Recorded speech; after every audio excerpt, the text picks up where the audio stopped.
안녕하세요. 저는 곧 이른을 바라보는 평범한 노년 여성입니다. 요즘 저는 사람들이 흔히 말하는 인생 2막을 살고 있습니다. 늘 하고 싶다고 생각만 하다 미뤄오던 일들을 조금씩 해나가고 있거든요. 이렇게 말하면 참 편하게 늙어가는 팔자 좋은 노인 같죠? 하지만 몇 년 전만 해도 저는 아침에 눈 뜨는 것조차 싫었던 사람입니다. 40년 넘게 산전수전 함께 겪은 남편한테 뒤통수를 맞았거든요. 이 영감탱이가 칠순 넘어 바람이 났더라고요. 그래서 그날 이후로 저는 행복을 지키기 위해 이를 악물고 싸웠어요. 제가 이 사연을 쓰는 이유는 바로 그때의 저처럼 오랜 희생을 배신으로 되돌려받은 분들에게 무너져도 다시 일어설 수 있다는 희망을 전하고 싶어서입니다. 그럼 지금부터 제가 어떻게 위기에 대처해 싸웠는지, 어떻게 속 시원하게 분풀이했는지 그 기막힌 사연 털어놔 보겠습니다. 저는 가난한 농가의 장녀로 태어나 동생들 뒷바라지하느라 결혼이 조금 늦은 편이었어요. 그래서 30 넘으면 동네 창피하다고 서두르는 친정아버지 손에 이끌려 변변히 연애 한 번 못하고 결혼했죠. 이웃 어르신이 소개해준 사람을 딱 5번 만나고 식을 올렸거든요. 남편은 저보다 3살 위였는데 집안 형편이 저희 친정보다 못하면 못했지 좋진 않았어요. 그것 때문에 망설이자 맞선을 주선한 어르신이 이렇게 말씀하셨죠. 아유, 집은 가난해도 사람이 진국이라니까. 꾀부리지 않고 성실해. 나이도 있는데 괜히 튕기지 말고 연분됐을 때 그냥 얼른 해. 그래서 이런 거 저런 거 따지지 못하고 그냥 떠밀리듯 결혼하게 됐네요. 그때는 20대 후반만 돼도 노처녀 취급받을 때였거든요. 그렇게 엉겁결에 결혼해서 제가 처음으로 맞닥뜨린 건 바로 빚이었습니다. 시집살이 보름 만에 시어머니가 이런 말씀을 하시더라고요. 아이고, 내가 못 산다. 너희 시아버지가 보증을 잘못 써서 우리 집안이 거덜나게 생겼구나. 지금도 죽지 못해 사는데 이 일을 어쩌니? 그래서 신혼재미는커녕 시댁 빚 갚느라 애를 써야 했어요. 저는 어쩔 수 없이 친정에서 혼수로 가져온 폐물을 팔았습니다. 친정어머니가 딸 낳으면 물려주라고 주신 금반지, 금목걸이, 그걸 전부 다 현금으로 바꿔서 빚 갚는 데 보탰죠. 없는 살림에 어렵게 마련해 주신 건데 눈물을 삼키며 팔았어요. 그때 시어머니가 제 손을 잡고 울면서 그러셨습니다. 고맙다 우리 며느리. 내가 이 은혜는 평생 잊지 않으마. 네가 이 노인네들 살렸다. 시아버지도 눈시울을 붉히며 조그맣게 말씀하셨어요. 내가 너한테 면목이 없다. 없는 집에 시집와준 것만으로도 고마운데 미안하구나. 하지만 정작 남편은 고맙다는 말 한마디가 없었습니다. 무뚝뚝한 줄은 알았지만 정말 실망스러웠죠. 그래도 평생 함께하겠다고 맹세한 사람이니 어쩌겠어요. 그런가 보다 하고 살아야지. 그런데 빚을 갚고 나니까 정말 남은 게 아무것도 없었습니다. 그래서 먹고 살기 위해 저희 부부 둘이 열심히 뛰어야 했죠. 남편은 공장에서 기술을 배우며 돈을 벌었고 저도 닥치는 대로 일했어요. 아침에 남의 집 청소하고 점심에 식당에서 설거지하고 저녁에 집에 와서 또 집안일 했습니다. 하루에 잠을 4시간은 잤나 몰라요. 그러고도 새벽에 일어나서 남편 도시락을 쌌네요. 한 푼이라도 아껴 얼른 남들 사는 것처럼 살아봐야겠다는 생각이 컸거든요. 버스비 아끼려고 걸어다니고 양말에 구멍이 나면 기워 신었어요. 그렇게 한 푼 두 푼 모아 드디어 남편이 조그만 공장을 차렸습니다. 기계 부품 만드는 공장이었어요. 처음엔 직원도 없이 남편 혼자 일했습니다. 새벽부터 밤 늦게까지 기계 돌리고 저는 격리도 하고 청소도 하고 밥도 했어요. 직원 뽑을 돈이 없으니까 제가 다 한 거죠. 그때 딸 경이가 태어났습니다. 출산하고도 한 달 만에 저는 다시 공장에 나갔어요. 딸을 시어머니한테 맡기면 분유값 들까봐 업고 나가서 일했죠. 기계 돌아가는 소리에 애가 울면 잠깐 젖물리고 다시 전표 정리했습니다. 그러던 어느 날 아이가 자꾸 보채길래 이마를 짚어보니 열이 심하게 났어요. 공장에서 일하다 말고 깜짝 놀라서 남편한테 달려갔네요. 여보, 경이가 열이 나. 병원 가봐야 할 것 같아. 애들 다 아프면서 크는 거지 호들갑은. 물수건에서 닦아줘. 아까부터 계속했는데 안 돼. 빨리 병원 가봐야 해. 아니, 오후에 거래처에서 온다고 했어. 난 못 가니까 네가 알아서 해. 야, 알았으니까 돈 좀 줘봐. 돈은 왜? 급하니까 택시 타고 읍내 병원 가야지. 야, 고작 애 열 좀 난다고 병원은 무슨... 그냥 좀 걸어서 보건소 가면 되지. 돈이 남아 도냐? 할 수 없이 저는 열이 펄펄 끓는 애를 업고 1시간 가까운 거리를 뛰다시피 걸었습니다. 간신히 보건소 문 닫기 전에 진료 보고 약 타서 돌아오니까 밤이었어요. 그날 남편은 거래처 사람들이랑 술 마시고 들어와 딱 한마디 물었습니다. 애는? 열감기래. 약 먹고 잠들었어. 그럴 줄 알았다. 고작 감기 가지고 난리는. 그게 끝이었어요. 저한테 고생했다는 말 없는 거야 당연했고 잠든 아이를 쳐다보지도 않더라고요. 내심 서운했지만 원래 그런 사람이려니 생각하고 넘어가야 했어요. 그 와중에도 공장은 조금씩 커졌습니다. 세월이 흐르며 직원도 늘고 규모도 제법 커졌죠. 그때 제가 남편한테 이런 말을 했습니다. 여보, 우리 땅을 좀 사두는 거 어떨까? 땅? 우리 사촌 언니가 땅으로 돈 좀 번 거 알지? 그 언니한테 들으니까 이 근방이 머지않아 엄청나게 발전할 것 같아. 뭐 지금이야 다 논밭이지만 경기도라도 서울이랑 거의 붙어 있잖아. 언니가 여유 자금 있으면 좀 투자해 놓으라던데? 남편이 솔깃한 표정을 지었어요. 그래서 여유 자금을 떼어 싸게 나온 땅을 좀 사뒀죠. 그렇게 재산도 불리고 공장도 자리 잡아가며 세월이 흘렀어요. 저희도 찢어지게 가난하던 생활이 좀 나아져 한숨 돌릴 수 있게 됐습니다. 지금 돌아보면 그맘때가 제 결혼 생활에서 가장 평화로운 시절이 아니었나 싶네요. 외동딸 경이도 예쁘게 잘 자라줬거든요. 공부를 곧잘 해서 제법 좋은 대학에 들어갔고 좋은 회사에 취직도 했습니다. 저는 아이가 대학에 합격했을 때도 떡하니 대기업에 들어갔을 때도 눈물을 흘리며 딸을 얼싸안고 말했어요. 장하다 우리 딸. 내 새끼가 해냈구나. 그동안 고생 많이 했어. 하지만 그때도 남편은 흔한 축하 인사 한 번이 없었습니다. 그럴 때마다 딸아이는 서운한 표정으로 저한테 슬쩍 물었어요. 엄마, 아빠는 내가 잘 되는 게 별로 기쁘지 않은가 봐. 어머, 아니야. 너희 아빠 성격 몰라? 좋은데 티내지 않는 거지. 아마 속으로는 엄청나게 좋아하고 있을걸? 아니, 안 그런 것 같아. 어릴 때부터 맨날 1등한 성적표 보여줘도 한 번도 칭찬한 적 없잖아. 아빠는 기본적으로 나한테 관심이 없어. 그렇게 열심히 딸을 달랬지만 사실은 저도 남편이 왜 그러는지 잘 알고 있었어요. 경이가 아들이 아니라서였죠.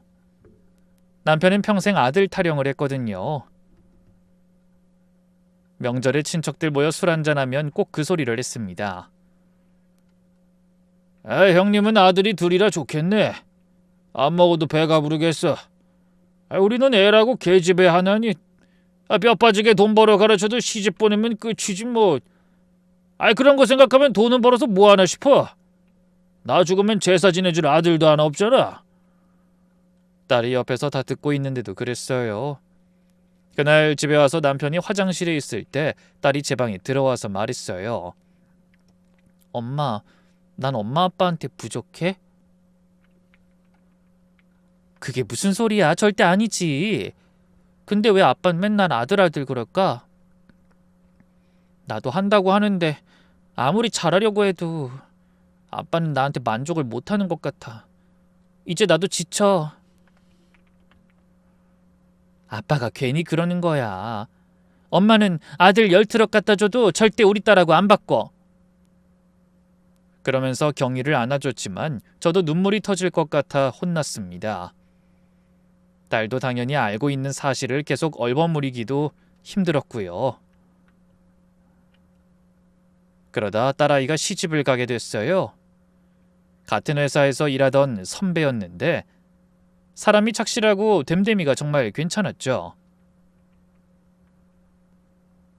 헌데 딸이 시집 가기 전날 남편이 술을 잔뜩 마시고 오더니 저한테 성질을 부리며 그러더라고요.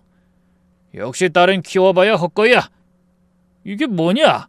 돈 들여 실컷 가르쳐놨더니 남 좋은 일이나 시키고 내가 돈은 벌어 뭐하고 공장은 돌리면 뭐하냐? 물려줄 사람이 없는데. 저는 설거지하던 손을 멈췄습니다. 경이 듣겠어. 내일이면 시집가는 애 마지막까지 속상하게 할 거야? 아니, 들으면 어때서? 내가 뭐 없는 말 했어? 그러니까 아들 하나 더 낳았으면 좀 좋아. 저는 한숨을 쉬며 대답했죠. 그게 내 탓인가? 안 생기는 애를 어쩌라고. 그리고 난 우리 경이 하나면 만족해. 열아들 안 부럽게 공부 잘하고 착하잖아. 그럼 뭐하냐? 딸은 시집가면 남이야. 이제 남의 집 귀신 되는 거라고. 요즘이 어떤 세상인데 그런 소리를 해. 아들 가진 부모는 자동차 타고 딸 가진 부모는 비행기 탄다는 말도 못 들어봤어? 나중에 후회하지 말고 애한테 잘해줘. 그렇게 말하고 입을 다물었지만 딸과 함께 지내는 마지막 날까지 아들 타령하는 남편 때문에 너무 속이 상했습니다. 다행히 딸은 사위와 둘이 맞벌이하면서 알콩달콩 잘 살았어요. 귀여운 손주도 둘이나 낳았죠. 그리고 시간이 흘러 어느덧 남편이 일에서 손을 놓을 시기까지 왔습니다. 그동안 세상은 정말 많이 변했어요. 특히 제 사촌 언니가 알려준 대로 서울과 맞붙어 있던 우리 동네가 천지개벽 수준으로 변모했습니다. 허허 벌판이던 곳에 대단지 아파트가 들어서고 논과 밭 대신 상가와 빌딩들이 질비하게 생겨났죠. 서울에서 연결되는 지하철도 개통했어요. 그 바람에 저희가 사던 땅도 값이 천정부지로 치솟았습니다. 그래서 땅을 팔아 예전에는 상상도 하지 못할 큰 돈을 손에 쥐게 됐고 그 돈으로 상가 건물을 사들였어요. 어차피 공장 일도 더는 못할 것 같으니 월세 받아 생활하기로 한 거죠. 공장은 원래 일하던 직원한테 넘기고 집도 공을 들여 으리으리하게 지었습니다. 그래서 저는 새 집에서 평화롭고 행복한 노년을 보낼 수 있을 거라고 철석같이 믿었어요. 그런 노후의 여유가 고단하던 젊은 시절의 보상이라고 생각했거든요. 그런데 긴 세월에 많은 게 달라졌지만 오직 하나 변하지 않는 게 있었어요. 바로 남편의 무뚝뚝함과 음식 타박이었죠. 아니, 도대체 살림을 얼마나 해야 음식 솜씨가 늘 거야? 이게 나물이냐? 소태지? 너 나이 먹었다고 게을러졌냐? 설거지 쌓아놓지 말고 바로바로 좀 해. 집만 삐까번쩍하게 지어놓으면 뭐해? 냄새가 진동하는데. 일을 안 하니 소파에 드러누워 종일 잔소리만 해댔어요. 제가 꿈꾸던 노년의 생활은 그런 게 아니었는데 정말 실망스러웠죠. 그래도 같이 늙어가는 사람이 있다는 건 감사했습니다. 비록 잔소리하더라도 혼자보단 같이 밥 먹을 수 있는 남편이 있는 게 좋았어요. 그래서 가끔 손주도 놀러 오고 친구들도 초대해 음식 대접하는 삶에 만족했습니다. 이제 제 여생은 그렇게 평화롭게 흘러가다 끝날 거라고 믿었네요. 하지만 사람 일 참 뜻대로 안 되는 것 같습니다. 남아도는 시간을 감당하지 못해 지루해하던 남편이 밖으로 돌기 시작한 건 새 집에 이사하고 반년쯤 후부터였어요. 한번 밖에 나갔다 하면 들어올 생각을 안 하고 저녁 때 들어와 잠만 자고 또 나갔어요. 전화도 잘 받지 않았죠. 그래도 저는 별 의심하지 않았습니다. 젊은 시절에도 일만 하던 사람이 다 늙어 70이 넘은 나이에 허튼 짓 할 리는 없다고 생각했거든요. 하지만 그 생각이 얼마나 어리석은 생각이었는지 얼마 후에 깨닫게 됐습니다. 때는 어느 평범한 하루의 오후였어요. 웬일로 외출하지 않은 남편이 소파에서 코를 골며 낮잠을 자고 있었죠. 저는 거실에서 청소기를 돌리다가 소파 밑에 남편의 휴대폰이 떨어져 있는 걸 발견했습니다. 그래서 무심코 주워 탁자 위에 올려놓으려고 하는데 갑자기 화면이 켜지며 카톡 알림이 뜨더라고요. 한데 그 내용이 심상치 않았습니다. 오빠, 오늘은 왜 안 와? 너무 보고 싶잖아. 저는 혹시 잘못 보거나 광고가 아닐까 싶어서 눈을 비비고 다시 봤습니다. 하지만 분명히 그렇게 적혀 있었어요. 발신자 이름에는 세화라고 되어 있었는데 이름 옆에 하트 표시까지 있더라고요. 너무 놀라서 다리에 힘이 풀려 그대로 소파 한쪽에 털썩 주저앉았습니다. 설마 그럴 리가 없어. 그러면서도 떨리는 손으로 남편 휴대폰을 들어 비밀번호를 눌렀어요. 다행히 비밀번호는 남편 생일 그대로더군요. 화면이 열리자 얼른 카톡을 눌러 방금 연락이 온 세화라는 사람의 대화창을 열어봤어요. 그리고 그 대화를 한 줄 한 줄 읽던 저는 온몸을 부들부들 떨며 휴대폰을 떨어뜨리고 말았습니다.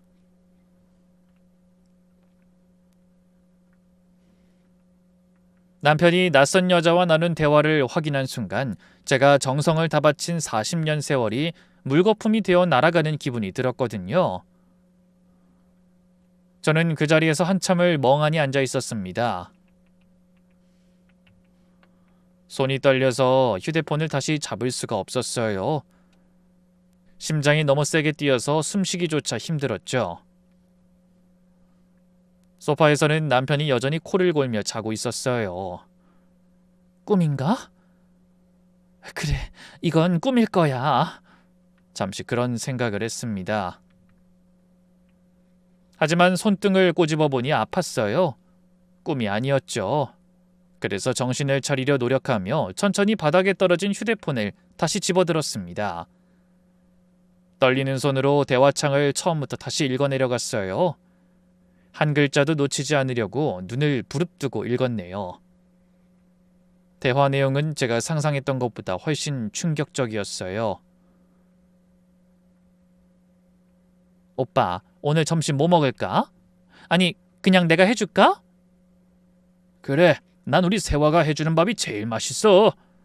제가 40년 동안 밥순이 노릇하면서 한 번도 들어보지 못한 말이었습니다.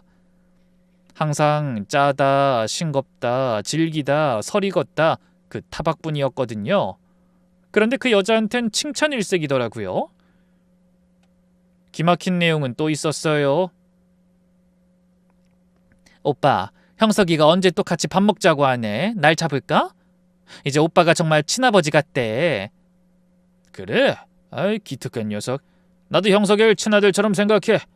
우리 세화 아들이면 내 아들이지. 형석이란 이름이 처음 나왔습니다. 그 여자한테 아들이 있는 모양이었어요. 근데 남편이 그 여자의 아들을 자기 아들 같다고 하며 기특하다고 하더군요. 가슴이 철렁 내려앉았습니다. 정작 자기 친딸한테는 평생 그런 말 한번 해준 적이 없는 사람이 남의 아들은 잘도 칭찬하더군요. 딸이 대학에 합격하고 대기업 취직해도 한 번도 기특하다, 착하다 그런 말을 안 하던 사람이었는데 어이가 없더라고요. 하지만 그 정도는 다른 대화에 비하면 놀랄 만한 것도 아니었어요. 오빠, 우리 언제까지 이렇게 숨어서 만나? 걱정하지 말고 조금만 기다려. 가능한 한 빨리 정리할게. 마누라 내쫓고 내 집에서 살자. 그 대화를 읽다 너무 기가 막혀 숨쉬는 것도 잊을 뻔했습니다. 뭐라고? 나를 내쫓는다고? 자기 부모 빚 갚아주고 살림 일으키고 자식 낳아주며 평생을 바친 나를 내쫓아? 저 여자랑 살고 싶어서? 순간적으로 눈앞이 캄캄해지며 손에서 휴대폰이 또 떨어졌습니다. 하지만 이번엔 주울 힘도 없었어요. 그렇게 제가 충격에 빠져 있을 때 남편은 여전히 코를 골며 자고 있었죠. 그 소리가 너무나 거슬렸습니다. 당장 깨워서 따지고 싶더라고요. 그 여자가 누구인지 말하라고 소리 지르고 싶었어요. 하지만 마음과는 다르게 몸은 마음대로 움직여지지 않았습니다. 머릿속도 하얘져서 무슨 말부터 해야 할지 모르겠더군요. 그래서 그냥 거실 바닥에 멍하니 앉아 있었습니다. 시간이 한참 지나 해가 기울어서 거실이 어두워질 때까지 그 자리에 얼어붙은 듯 앉아만 있었죠. 그때 남편이 잠에서 깨어났습니다. 어우, 잘 잤다. 그러더니 기지개를 켜며 일어나 저를 봤어요. 뭐야, 거기서 뭐하고 있어? 하지만 전 대답하지 않았습니다. 아이, 배고파. 저녁은? 그 말에 결국 제가 폭발하고 말았어요. 저녁? 지금 저녁이 문제야? 뭐? 다 늦은 밤에 밥이 문제가 아니면 뭐가 문제인데? 저는 말없이 바닥에 떨어진 휴대폰을 집어서 남편에게 내밀며 말했습니다. 이게 뭐야? 제 말에 남편이 휴대폰을 받아들고 화면을 보다가 얼굴이 굳어지더군요. 너 이거 봤어? 그래, 봤다. 다 봤어. 세화가 누구야? 형석이 누구고? 마누라 쫓아낸다는 게 무슨 소리야? 남편은 고개를 돌리고 아무 말도 하지 않았어요. 내 말 못 들었어? 말해. 이게 뭐냐고? 저는 평생 남편한테 제대로 성질 내본 적이 없었어요. 늘 하자는 대로 하고 순종적으로 살았죠. 하지만 그날은 소리가 저절로 높아졌습니다. 제가 안 하던 행동을 하자 남편이 한숨을 쉬며 답했어요. 별거 아니야. 그냥 좀 아는 사람이야. 아는 사람? 그냥 아는 사람이 70 넘은 남자한테 오빠라고 하면서 보고 싶다고 해? 마누라 쫓아내고 같이 살자는 게 그냥 아는 사람한테 할 소리야? 제가 따지고 들자 남편이 짜증을 내며 말했습니다. 야, 그냥 농담이야, 농담. 별것도 아닌 것 가지고 왜 이래? 농담? 당신은 이게 농담으로 보여? 그래. 그냥 심심하니까 농담 따먹기 한번 한 걸 가지고 왜 이렇게 사람을 피곤하게 해? 빨리 밥이나 차려. 기가 막히더군요. 제 속이 어떨지 뻔히 알면서 밥을 차리라니? 말문까지 막혔죠. 그 뒤로도 남편은 계속 모르쇠로 일관하며 여자랑 아무 사이도 아니라고 발뺌했어요. 하지만 제가 계속 따지자 자기 혼자 라면을 끓여 먹고 안방으로 들어가 버리더군요. 당연히 그날 밤 저는 잠을 이룰 수가 없었습니다. 남편은 제가 더 따지러 갈까봐 그러는지 아예 방문까지 잠가버렸어요. 저는 혼자 거실 소파에 앉아서 밤을 새웠습니다. 세화 그 이름이 머릿속에서 떠나질 않았어요. 도대체 어디서 만난 거지? 얼마나 된 사이인 거야? 그러면서 남편의 휴대폰에서 본 대화 내용과 여자가 보내온 음식 사진, 꽃 사진, 그리고 둘이 얼굴을 맞대고 나란히 찍은 사진을 떠올렸습니다. 여자는 저보다는 한참 어린 것 같았지만 아주 젊게는 보이지 않았어요. 그래도 남편 입장에서는 젊은 여자였겠죠. 화장을 진하게 하고 머리를 곱슬곱슬하게 파마한 모습이더군요. 대화 내용에는 남편과 그 여자의 아들에 대한 것도 많았어요. 남편이 남자를 만나 사업에 대해 조언도 해주고 같이 술도 한잔한 것 같았죠. 자기 딸한테는 생전 살갑게 한번 웃어준 적도 없으면서 내연녀 아들한테는 그토록 잘하다니 눈물이 다 나더라고요. 이 배신감이라는 게 어떤 기분인지 전 그날 처음으로 알게 됐습니다. 다음 날 아침이 밝았어요. 저는 밤새 울어서 눈이 퉁퉁 부어 있었는데 남편은 방에서 나와 아무렇지도 않게 말했죠. 밥 줘! 그 한마디였습니다. 지난밤 일은 아무것도 아니라는 듯이 그냥 밥 달라고 했습니다. 하지만 저는 아무 대답도 하지 않았어요. 그러자 남편이 인상을 쓰며 또 묻더군요. 야, 밥 달라니까! 혹시 아직도 밥을 안 한 거야? 전 그런 남편을 노려보며 말했습니다. 세화가 해주는 밥이 제일 맛있다며. 거기 가서 먹어. 그 말에 남편의 얼굴이 굳어졌어요. 이것 봐라. 너 진짜 별것도 아닌 일 가지고 계속 이럴 거야? 뭐? 별것도 아닌 일? 바람 피운 게 별일이 아니면 도대체 뭐가 별건데? 바람은 무슨 그냥 농담 따먹기라는 말동무라고 했잖아. 하! 그냥 말똥마한테 마누라 쫓아내고 같이 살자고 해? 결국 남편이 버럭 소리를 질렀습니다. 야, 내가 뭘 어쨌다고 그래? 우리 손 한 번 안 잡아본 깔끔한 사이야. 우리? 감히 내 앞에서 그딴 소리가 나와? 손을 잡았든 안 잡았든 마누라 내쫓고 살고 싶은 마음을 품은 게 문제지. 에이, 말이 안 통해. 그러더니 적반하장으로 화를 내던 남편이 갑자기 현관으로 가서 신발을 신으며 말했어요. 그깟 잘난 밥 좀 얻어먹으려다 별소리를 다 듣네. 야, 됐어. 맛도 없는 밥 먹어주는 걸 고맙게 생각해야지. 내가 어디 밥 먹을 데가 없을까 봐. 그리고 곧 문이 쾅 닫혔습니다. 저는 텅 빈 거실에 혼자 남아 창밖으로 남편이 차를 타고 나가는 모습을 지켜봤어요. 그 여자한테 가는 게 분명했습니다. 내 40년 세월이 이렇게 허무하게 무너지는구나. 그런 생각에 저는 또 주저앉아 한참을 울었습니다. 그날 이후로 남편은 집에 거의 들어오지 않았어요. 가끔 들어와도 말 한마디 없이 방에 들어가 문을 잠갔죠. 밥도 같이 안 먹었습니다. 차려놔도 손도 안 대고 나가버렸어요. 40년 동안 타박만 들으면서도 꼬박꼬박 차려줬는데 이제는 그 정성도 아무 소용이 없게 되어버린 겁니다. 아무도 없는 밥상 앞에서 혼자 숟가락 들고 앉아 있으면 눈물이 났어요. 이게 뭐야?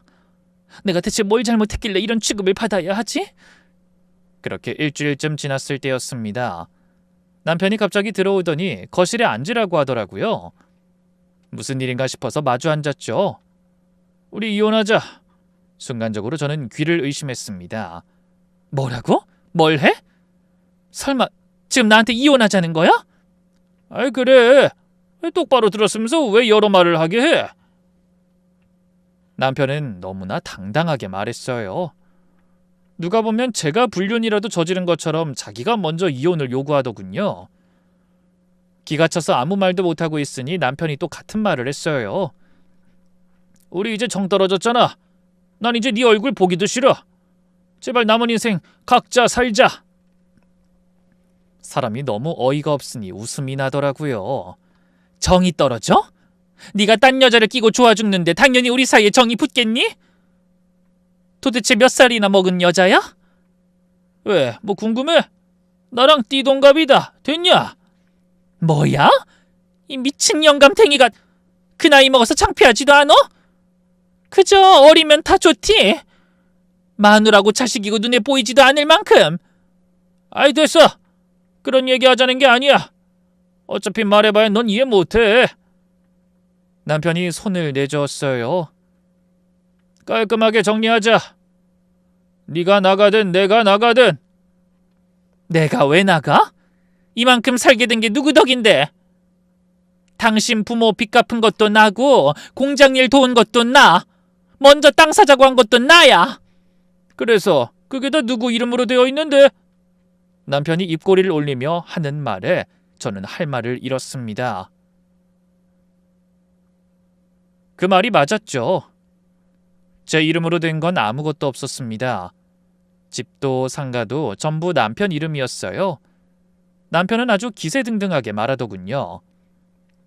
등기부등본 한번 대봐라. 네 이름 석자 어디 있나? 밥이나 하고 빨래나 있지 네가 뭘 했다고 그래? 저는 분노로 온몸이 얼어붙는 것 같았어요. 제가 어떻게 살아왔는지 가장 가까이에서 보아온 사람의 입에서 그런 말이 나오다니 믿을 수가 없었습니다.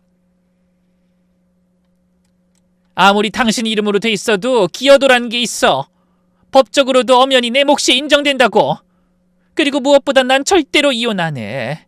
아니, 죽어도 못해. 그렇게 악을 쓰며 이혼을 거부했습니다. 그런 저를 향해 남편이 신경질적으로 외쳤죠. 왜? 어차피 같이 살아봐야 뭐해? 이제 서로 미움밖에 안 남았잖아. 바람 피워놓고 이혼까지 해달라고? 누구 좋으라고? 절대로 그렇게는 못하지. 야, 늙어서 괜한 일에 기운 빼지 말고 순순히 도장 찍어. 안 그럼 나도 방법이 있어. 방법? 무슨 방법?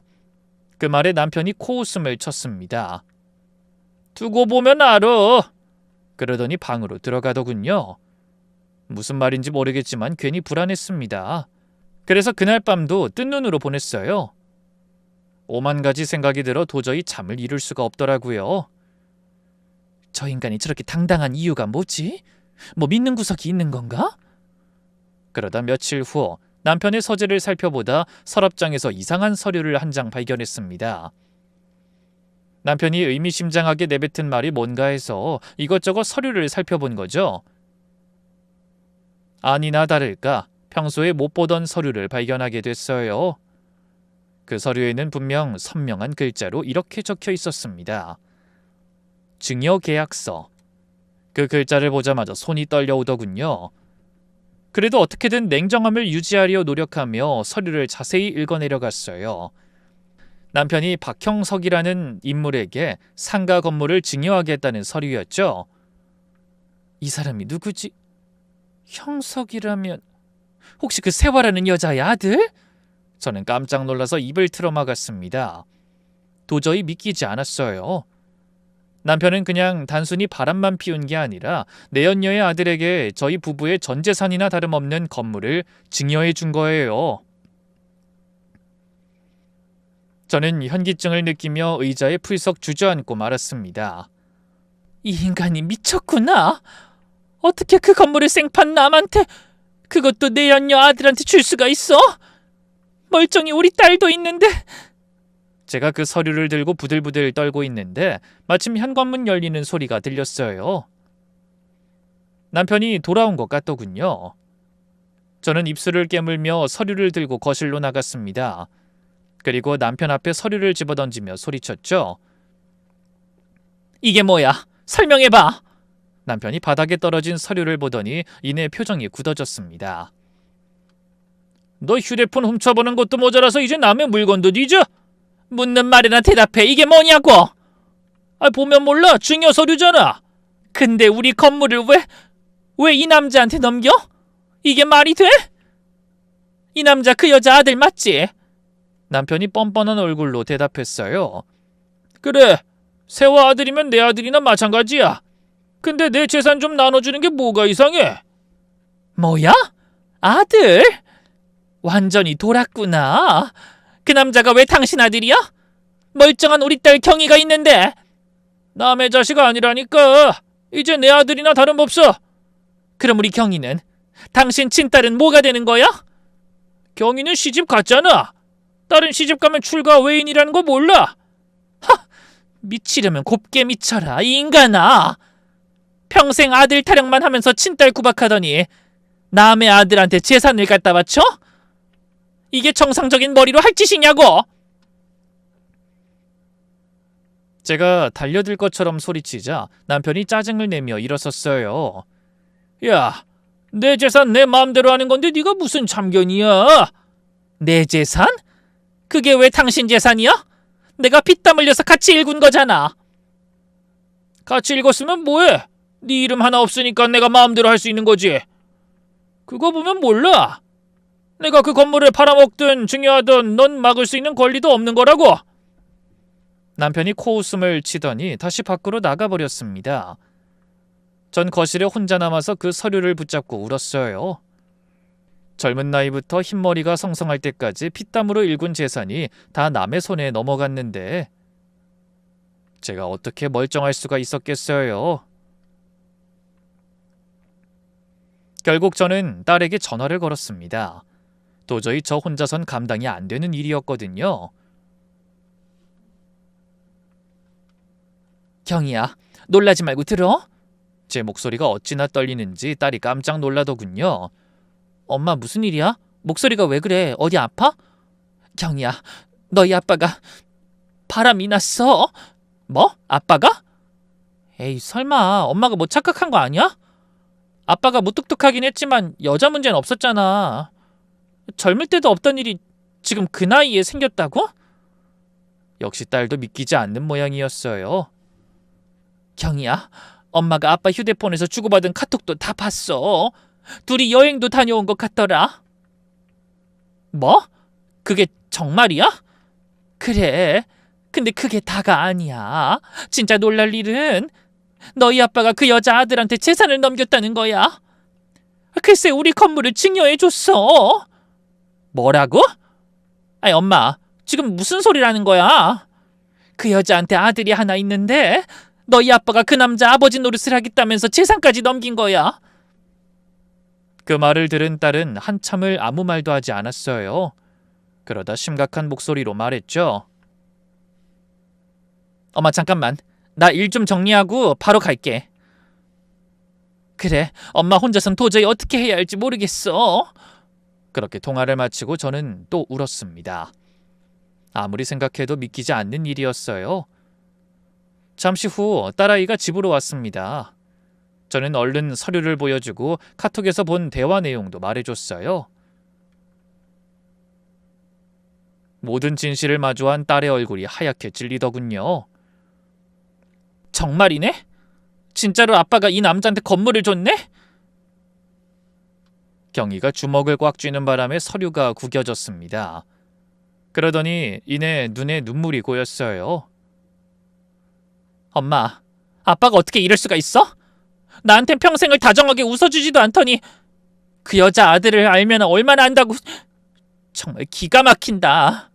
경희야, 대학에 붙어도 대기업 들어가도 나한텐 그 흔한 잘했다라는 소리 한마디 없더니 남의 아들한텐 재산까지 줘? 이게 말이 돼? 저는 울먹이는 딸아이를 끌어안고 또 한참을 울었습니다.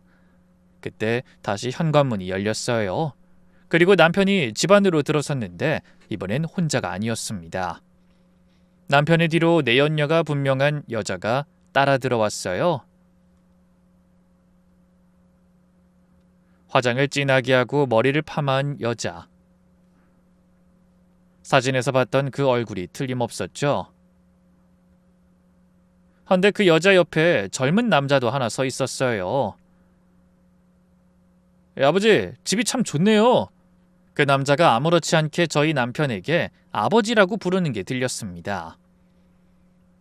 그 남자가 바로 저희 건물을 날름 받아먹은 내연녀의 아들이 분명했어요. 저는 소파에서 벌떡 일어나 소리쳤습니다. 이게 뭐야? 왜 이 사람들을 우리 집에 끌고 왔어? 그 말에 남편이 태연하게 웃으며 말했죠. 인사해. 앞으로 이 집에서 나랑 같이 살 우리 가족이야. 세화랑 형석이. 뭐라고? 당신 지금 뭐라고 했어? 아이, 들었잖아. 너랑 이혼하고 나면 이 사람들이 여기 들어와서 살 거야. 너만 나가면 돼.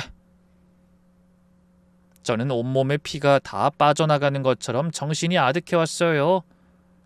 제가 방금 무슨 말을 들었는지 믿을 수가 없더라고요.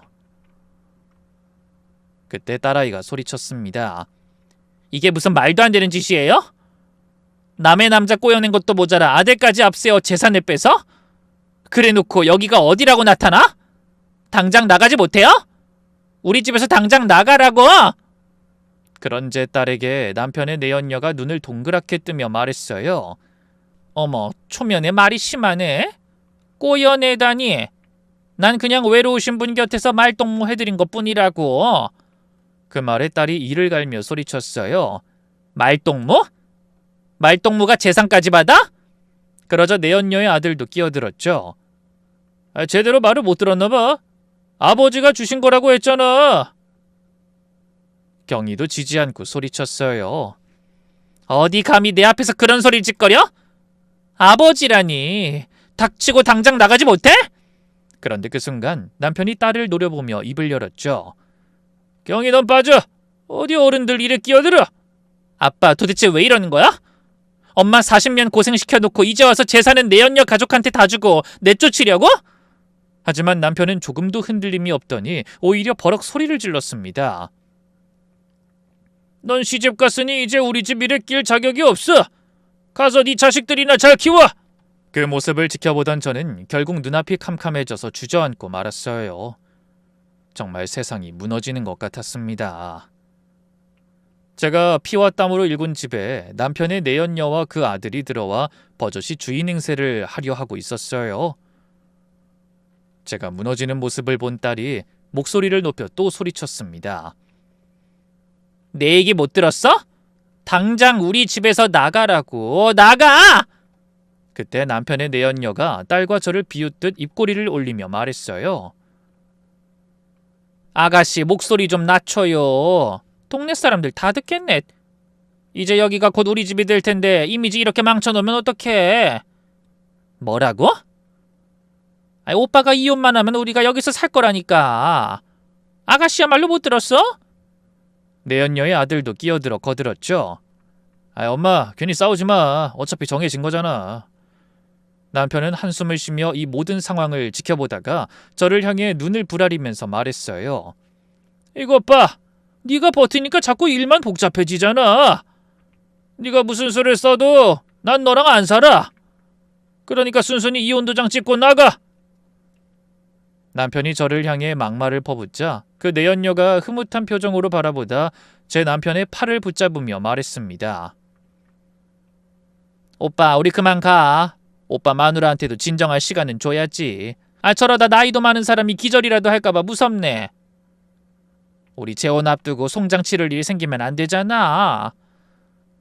그럴까? 집 구경은 다 했지. 집 어떻게 꾸밀지 잘 생각해놔. 남편은 제 앞에서는 한 번도 보인 적 없는 다정한 말투로 여자와 대화를 나누더니 다시 저를 노려보며 으름장을 놓았어요. 딱 보름 준다. 그 안에 이혼 서류에 도장 찍고 연락해. 안 그럼 강제로 끌어내는 수가 있어. 날짜 꼭 지켜라. 그러더니 자기 내연녀와 그 아들을 데리고 의기양양하게 문을 열고 나갔습니다. 저는 거실 바닥에 주저앉은 채 하염없이 눈물만 흘렸어요. 딸이 그런 저를 안아주며 이렇게 말했죠. 엄마 울지 마. 이 집에 대한 권리는 엄마한테도 있잖아. 그리고 아빠가 줘버린 그 건물도 분명히 되찾을 방법이 있을 거야. 나만 믿어. 하지만 저는 절망적인 상황에 정신을 차리지 못했어요. 방법이 어디 있어. 이제 다 끝났어. 너희 아빠라는 인간이 여자한테 눈이 돌아서 우리가 평생 마련한 재산을 다 날린 거야. 아니야. 아직 끝난 거 아니라니까. 딸은 열심히 절 위로하려고 노력하며 변호사를 알아보겠다고 했어요. 그리고 며칠 후 이런 말을 전했죠. 엄마, 내가 변호사 사무실에 가서 알아봤는데 엄마한테 재산의 절반을 받을 권리가 있는 게 맞아. 그리고 아빠가 증여해버린 그 건물도 되찾을 수 있을지 몰라. 이혼을 결심하고 재산을 빼돌리면 재산 은닉으로 보일 수 있어서 오히려 더 불리한 조건이 될 수도 있다던데? 근데 그쪽에서 건물을 팔아버리면 안 되니까 변호사가 처분금지 가처분인가 그런 걸 신청해 둔다고 했어. 그런 딸의 말에 제가 반색하며 눈물을 글썽였어요. 그게 정말이야? 고마워 경이야. 네가 없었으면 엄마는 어떻게 됐을지 몰라. 고맙긴 당연히 해야 할 일이지. 걱정하지 마. 나 절대 엄마 혼자 안 둬. 근데 엄마. 딸은 무슨 말인가를 하려다 말았어요. 저는 걱정스러운 마음이 들어 얼른 물었습니다. 왜? 뭐 또 안 좋은 소식이 있는 거야? 아니 그런 건 아니고 내가 좀 이상한 소리를 들었거든? 무슨 이상한 소리? 요즘 아빠가 그 여자랑 이 동네를 들쑤시고 다니니까 사람들이 다들 수근거리는 것 같더라고. 근데 아까 오다가 슈퍼를 지나는데 내가 이 집 딸인지 모르고 아주머니들이 막 떠드는 거야. 안 그래도 온 동네 너희 아빠 바람났다고 소문난 것 같더라. 아우 창피해서 정말. 그냥 그런 단순한 얘기가 아니라 엄마, 그 세화라는 여자가 저기 옆 동네에서 부동산 하던 여자라는 거 알았어? 우리 건물 있는 동네 말이야. 그 여자가 부동산을 했다고? 응. 아빠랑 알게 된 것도 건물 임대 놓느라고 부동산 들락거리다 그렇게 된 거래. 사람들이 아빠가 그 부동산 드나드는 걸 봤나 봐. 근데 오늘 들으니까 글쎄 그 여자한텐 아들이 없다는 거야. 뭐? 그게 무슨 소리야? 아들이 없다니? 젊어서 이혼하고 내내 혼자 살았는데 그 전에 이혼한 이유가 애를 못 낳아서였다던데? 그게 정말이야? 아니 그럼 이게 어떻게 된 거야?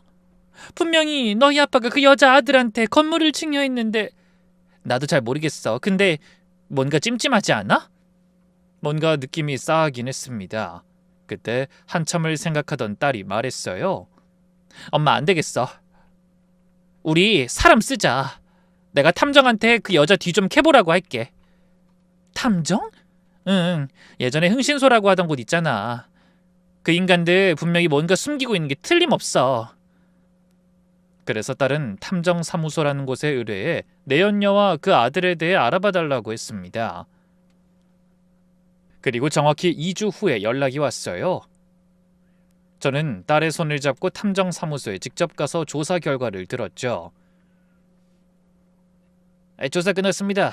결과부터 말씀드리자면 예상했던 대로입니다. 그러면서 서류 봉투를 내밀었습니다. 딸은 고개를 갸웃거리며 되물었어요. 예상대로요? 네, 박형석은 강세화 씨의 아들이 아니었습니다. 저는 화들짝 놀라서 저도 모르게 목소리를 높였어요. 뭐라고요? 그 남자가 아들이 아니라고요? 네, 그 두 사람은 5년 전부터 동거 중인 사실혼 관계 연인입니다. 저는 눈이 휘둥그레졌습니다. 연인이요? 거기다 동거? 탐정은 고개를 끄덕이며 사진을 몇 장 꺼냈어요. 남편의 내연녀와 그 아들이라고 했던 남자가 다정하게 손을 잡고 모텔에서 걸어 나오는 사진이었습니다. 또 다른 사진엔 남자가 여자의 허리에 손을 두르고 입 맞추는 장면도 있었어요. 도저히 모자 관계라고는 생각할 수 없는 모습이었죠.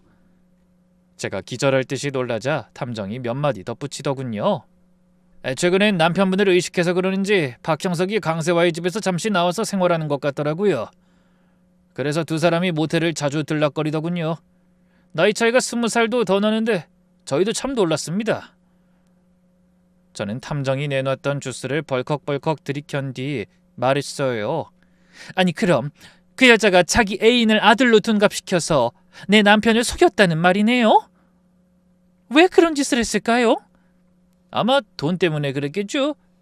그렇게 모자 행세해서 남편분한테 아들 노릇하겠다고 접근해 건물도 받았잖아요. 알아보니까 최근에 강세화의 부동산이 잘 안 된 모양이더라고요. 저는 주먹을 꼭 쥐었어요. 분노가 치밀어 당장 그 두 인간의 멱살이라도 잡고 싶었습니다. 그런데 한편으론 통쾌하기도 했어요. 잡았다 이것들. 너희 이제 다 끝났어. 탐정사무소에서 나오는 길에 저는 딸의 손을 꼭 잡고 바로 경찰서로 향했습니다. 그리고 남편의 내연녀와 그 아들로 속인 애인을 사기죄로 고소했어요. 그런 다음 집에 돌아와 남편한테 전화했습니다. 나야, 이혼 서류에 도장 찍고 내일 이사 나갈 테니까 그렇게 하라. 그 말에 남편의 목소리가 대번에 밝아졌어요. 그래? 잘 생각했어. 내가 아무리 보름 준다고 했다고 이렇게 시간을 꽉 채우냐? 이번에도 이혼 안 한다고 버티면 진짜 끌어낼 작정이었다고. 혹시 그 인간도 같이 올 거야? 당연하지. 안 그래도 침대랑 가구 몇 개 다시 드려야 해서 치수제해야 하는데 못하고 있었단 말이야. 새 사람 들어오는데 너랑 쓰던 침대 그대로 쓸 순 없잖아. 저는 속으로 코웃음을 치며 전화를 끊었습니다. 이 멍청한 인간아. 네가 평생을 바쳐 마련한 건물을 증여해 준 건 그 여자 아들이 아니라 애인이라고. 뭘 알고나 까불어. 다음 날 오후 저는 거실에 이삿짐 박스를 잔뜩 쌓아놨습니다. 테이블 위에는 이혼 서류가 놓여 있었죠. 제 도장은 이미 찍혀 있었어요. 그때 초인종이 울려 문을 여니 남편이 여유만만한 표정으로 서 있더군요. 예상대로 그 뒤에 남편의 내연녀와 그 애인도 함께 온 게 보였어요. 저는 속으로 쾌재를 불렀습니다. 내연녀는 거리낌 없이 집 안으로 걸어들어와 제 짐을 보더니 활짝 웃으며 한마디 했죠. 어머, 벌써 짐 다 쌌네요? 역시 깔끔하시네. 그 곁에서 엄마 뻘되는 여자한테 들러붙어 아들인 척하는 남자도 웃으며 말했어요. 아버지, 이제 진짜 우리 셋이 한 집에 살 수 있는 거군요. 제가 정말 잘 모실게요. 남편은 흐뭇한 표정으로 내연녀의 가짜 아들을 바라봤어요. 그 모습을 보니 어처구니가 없더군요. 만약 제가 아무것도 모르고 그냥 이혼해주고 나갔다면 남편은 모자인 척하는 연인들에게 실컷 조롱당하며 한 집에 살았을지도 모를 일이잖아요. 멍청한 남편은 고개를 돌려 테이블 위에 놓인 서류를 보며 말했어요. 드디어 도장 찍었구만. 찍었다고 했잖아. 이제 당신 것만 하면 돼. 남편이 웃으며 주머니를 뒤져 도장을 꺼냈습니다. 그리고 서류에 찍으려는 바로 그 순간 초인종이 또 울렸어요. 남편은 고개를 들더니 눈살을 찌푸리며 말했습니다. 아니 누구지? 또 경이 그게 와서 다 파투내는 거 아니야? 저는 아무 대답도 안 하고 문을 열었습니다. 예상대로 경찰이 서 있었어요. 강세아 씨, 박형석 씨 계십니까? 경찰이 자기 이름을 부르자 내연녀의 얼굴이 순식간에 딱딱하게 굳어지더군요. 왜 그러시죠? 사기 혐의로 신고가 들어왔습니다. 서로 같이 가셔야겠습니다. 그런 경찰을 향해 내연녀의 애인이 버럭 소리쳤습니다. 무슨 사기? 우리가 뭘 어쨌는데? 큰 소리치는 남자를 향해 경찰이 피식 웃으며 말했어요. 두 사람이 모자라고 속이면서 재산을 편취한 혐의입니다. 그 말에 내연녀의 얼굴이 새파랗게 질렸습니다. 아니 그게... 그 모습을 남편이 멍하니 서서 지켜보고 있다가 물었어요. 뭐라고? 속이다니? 경찰 양반, 그럼 저 두 사람이 엄마랑 아들 사이가 아니란 말입니까? 그 말에 경찰 대신 제가 대답했죠. 그래 이 등신아. 저 남잔 당신 내연녀 아들이 아니라 동거까지 하던 애인이야. 자기 애인을 아들이라고 속이고 셋이서 한 집에 살려고까지 한 거라고.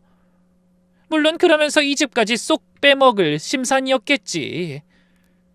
당신은 완벽하게 속은 거라고.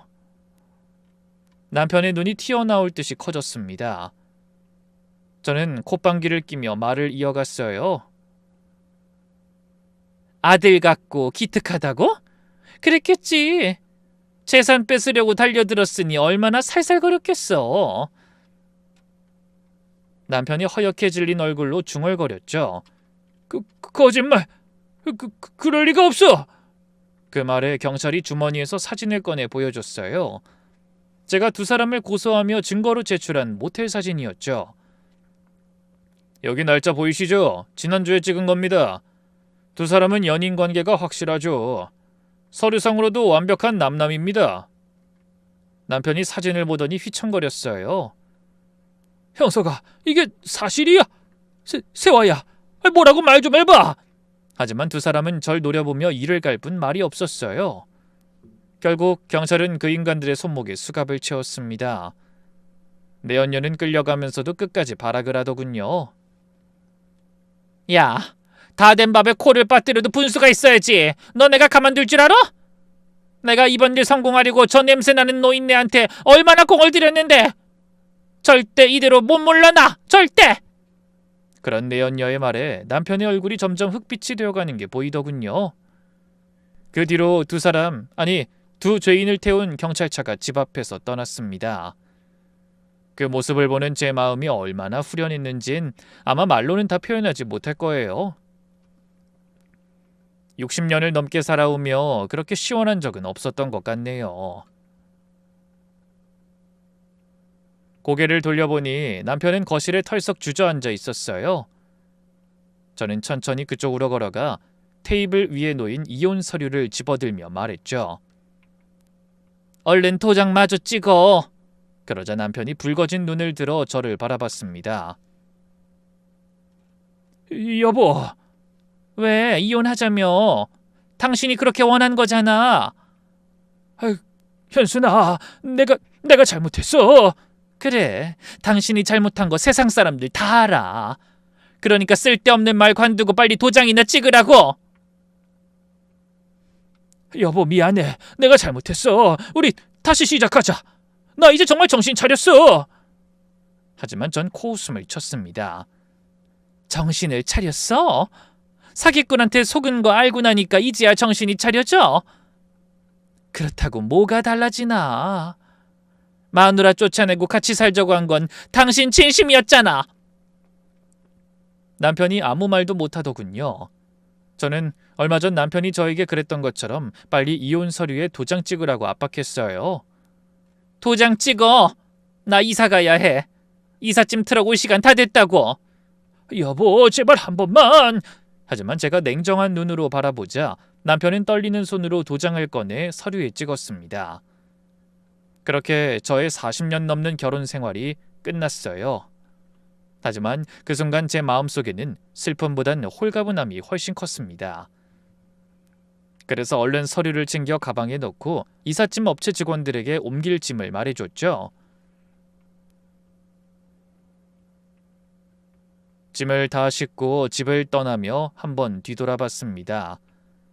남편과의 행복한 노년을 꿈꾸며 직접 지은 집이었죠. 그런데 이상하게 미련이 남지 않더라고요. 아마 거기 살면서 하도 속을 썩어서 그런 게 아닌가 싶네요. 하지만 이제 모든 일을 해결하고 그 집을 떠나게 되니 후련한 기분만 들었습니다. 그래서 가벼운 발걸음으로 대문을 나서는데 뒤에서 남편이 조용히 부르는 소리가 들렸습니다. 현순아! 하지만 전 돌아보지 않은 채 말했습니다. 혼자서도 잘 살아. 그 말만 하고 문을 나서며 하늘을 올려다보자 눈이 부실 정도로 파란 하늘이 보였습니다. 마치 그 하늘이 저를 응원하는 것 같다는 생각이 들었죠. 얼마 후 강세화와 박형석에 대한 재판이 진행되어 각각 징역 3년과 2년을 선고받았어요. 법정에서 두 사람은 후회하고 반성한다며 구구절절 읍소했지만 실형을 면하진 못했습니다. 그 뒤로 증여 취소 소송도 승소했어요. 그래서 재산 분할로 상가 건물과 주택, 예금에 대해 절반 이상의 권리를 인정받고 위자료도 받아냈습니다. 그리고 그 돈으로 저는 작은 아파트를 하나 얻었어요. 생전 처음 제 이름으로 된 집을 갖게 된 거죠. 그 집에서 저는 새 삶을 시작했습니다. 아침에 일어나면 먹고 싶은 거 먹고 자고 싶은 만큼 잤어요. 짜든 싱겁든 타박할 사람이 없으니 속이 편했죠. 문화센터에도 등록해 수영과 에어로빅을 배웠습니다. 처음엔 몸이 안 따랐지만 점점 적응되면서 재미도 알게 되고 사는 즐거움도 느끼게 됐죠. 반면에 남편은 마누라도 잃고 하나뿐인 딸에게도 외면당했습니다. 자기가 한 짓이 있으니 아마 잘못을 빈 것 같은데 딸의 마음을 되돌리긴 역부족이었죠. 경희가 저한테 찾아와서 이러더라고요. 엄마, 아빠가 나한테 아들 타령한 거 사과하면서 남은 재산 전부 주겠다고 하더라? 어머, 그게 정말이야? 그래서는 필요 없다고 했지. 나도 벌 만큼 벌고 그 돈 보면 아빠 생각날 것 같아서 싫다고 했어. 그리고 다시는 보지 말고 살자고도 했고. 난 아빠가 한 짓 생각하면 아직도 이가 갈린단 말이야. 헌데 그해 겨울 혼자 남은 남편이 라면을 사러 편의점에 가다가 빙판길에서 미끄러지는 사고를 당했답니다. 그래서 하필 고관절이 부러졌고 병원에서 딸에게 연락한 모양이었어요. 아빠 수술은 잘 됐는데 거동이 어려운 것 같아. 요양원에 모시려고 알아보고 있어. 근데 아빠는 하나도 변한 게 없더라. 엄마랑 나한테 그런 짓을 해놓고 글쎄 나한테 간병해 줄 수 없냐고 묻는 거야. 난 아직도 아빠만 생각하면 화가 치솟는데 그게 말이 되는 소리야? 명절에도 안 갈 거야. 아빠 얼굴 보기 싫어. 혼자서 외롭게 계시든 말든 신경 안 쓸 거야. 그래, 너 내키는 대로 해. 엄만 뭐라고 안 할게. 헌데 그 뒤로도 요양원에서 딸에게 자주 연락한다고 하더군요.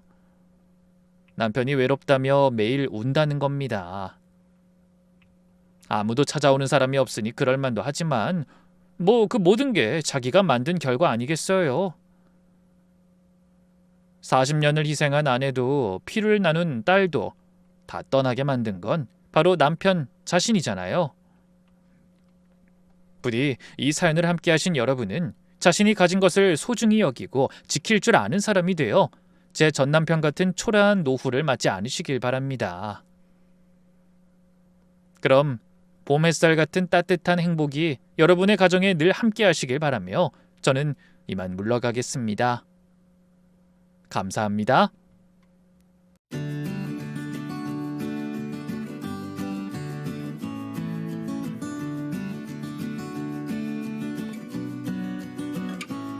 안녕하세요. 저는 작은 식당을 운영하는 평범한 40대 여성입니다. 20년이 넘게 한 남자만 바라보며 억적같이 살아온 여자기도 하죠. 매일 새벽같이 일어나 도시락 싸고 남편 회사 격리 보면서 현장에 밥차까지 끌고 다녔거든요. 꽃다운 나이에도 손톱에 매니큐어 한번 발라본 적 없어요. 그럴 시간에 장부 한 줄 더 정리하는 게 생산적인 일이라고 생각했으니까요. 그렇게 밤낮으로 노력해 제 손으로 열심히 회사를 키웠습니다. 하지만 그 모든 노력이 하루아침에 무너지는 일이 일어나고 말았어요. 저는 오늘 바로 그때의 일을 이야기하고 싶어서 용기를 냈습니다. 혹시나 저와 같은 아픔을 겪는 분들이 계신다면 제가 어떻게 다시 일어섰는지 그분들에게 꼭 알려드리고 싶거든요. 아마 사연을 듣고 나면 속이 좀 시원해지실 거예요. 저는 지인의 소개로 남편을 만났습니다. 말수는 적은 편이었지만 첫인상이 참 듬직하더라고요. 그 뒤로 연애할 때도 남편은 입버릇처럼 이런 말을 했어요.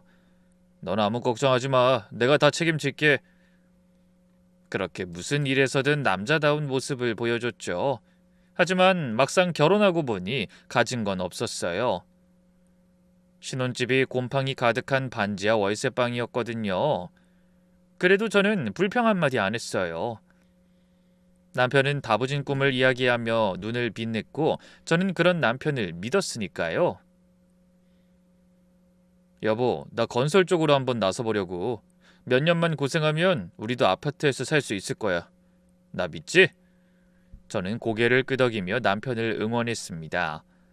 처음엔 남편이 남의 회사에서 현장 일을 배웠어요. 저는 다른 사무실에서 격리로 일하고 있었고요. 둘이 버는 월급을 쪼개서 모으고 또 모으고 그런 노력으로 4년 만에 작은 사무실 하나를 얻어서 사업자 등록증을 냈습니다. 그때 둘이 부둥켜 안고 얼마나 울었는지 몰라요. 남편은 감격에 겨운 표정으로 이렇게 말했죠. 당신이 고생 많았다. 이제 우리도 잘 살 일만 남은 거야. 그래서 진짜 그런 줄만 알았는데 이 사업이라는 게 쉬운 게 아니더라고요. 처음 3년은 정말 죽을 맛이었습니다. 공사 따오려고 남편이 매일 술 먹고 들어왔어요. 저는 새벽에 일어나서 현장 인부들 밥을 준비했고요. 점심때 밥차 끌고 현장 가서 국 퍼주고 오후엔 사무실 와서 장부 정리했습니다. 그 와중에 아이를 낳고 키우며 정말 눈코 뜰 새 없는 세월을 보냈죠. 그렇게 10년을 버티니까 회사가 조금 커졌어요.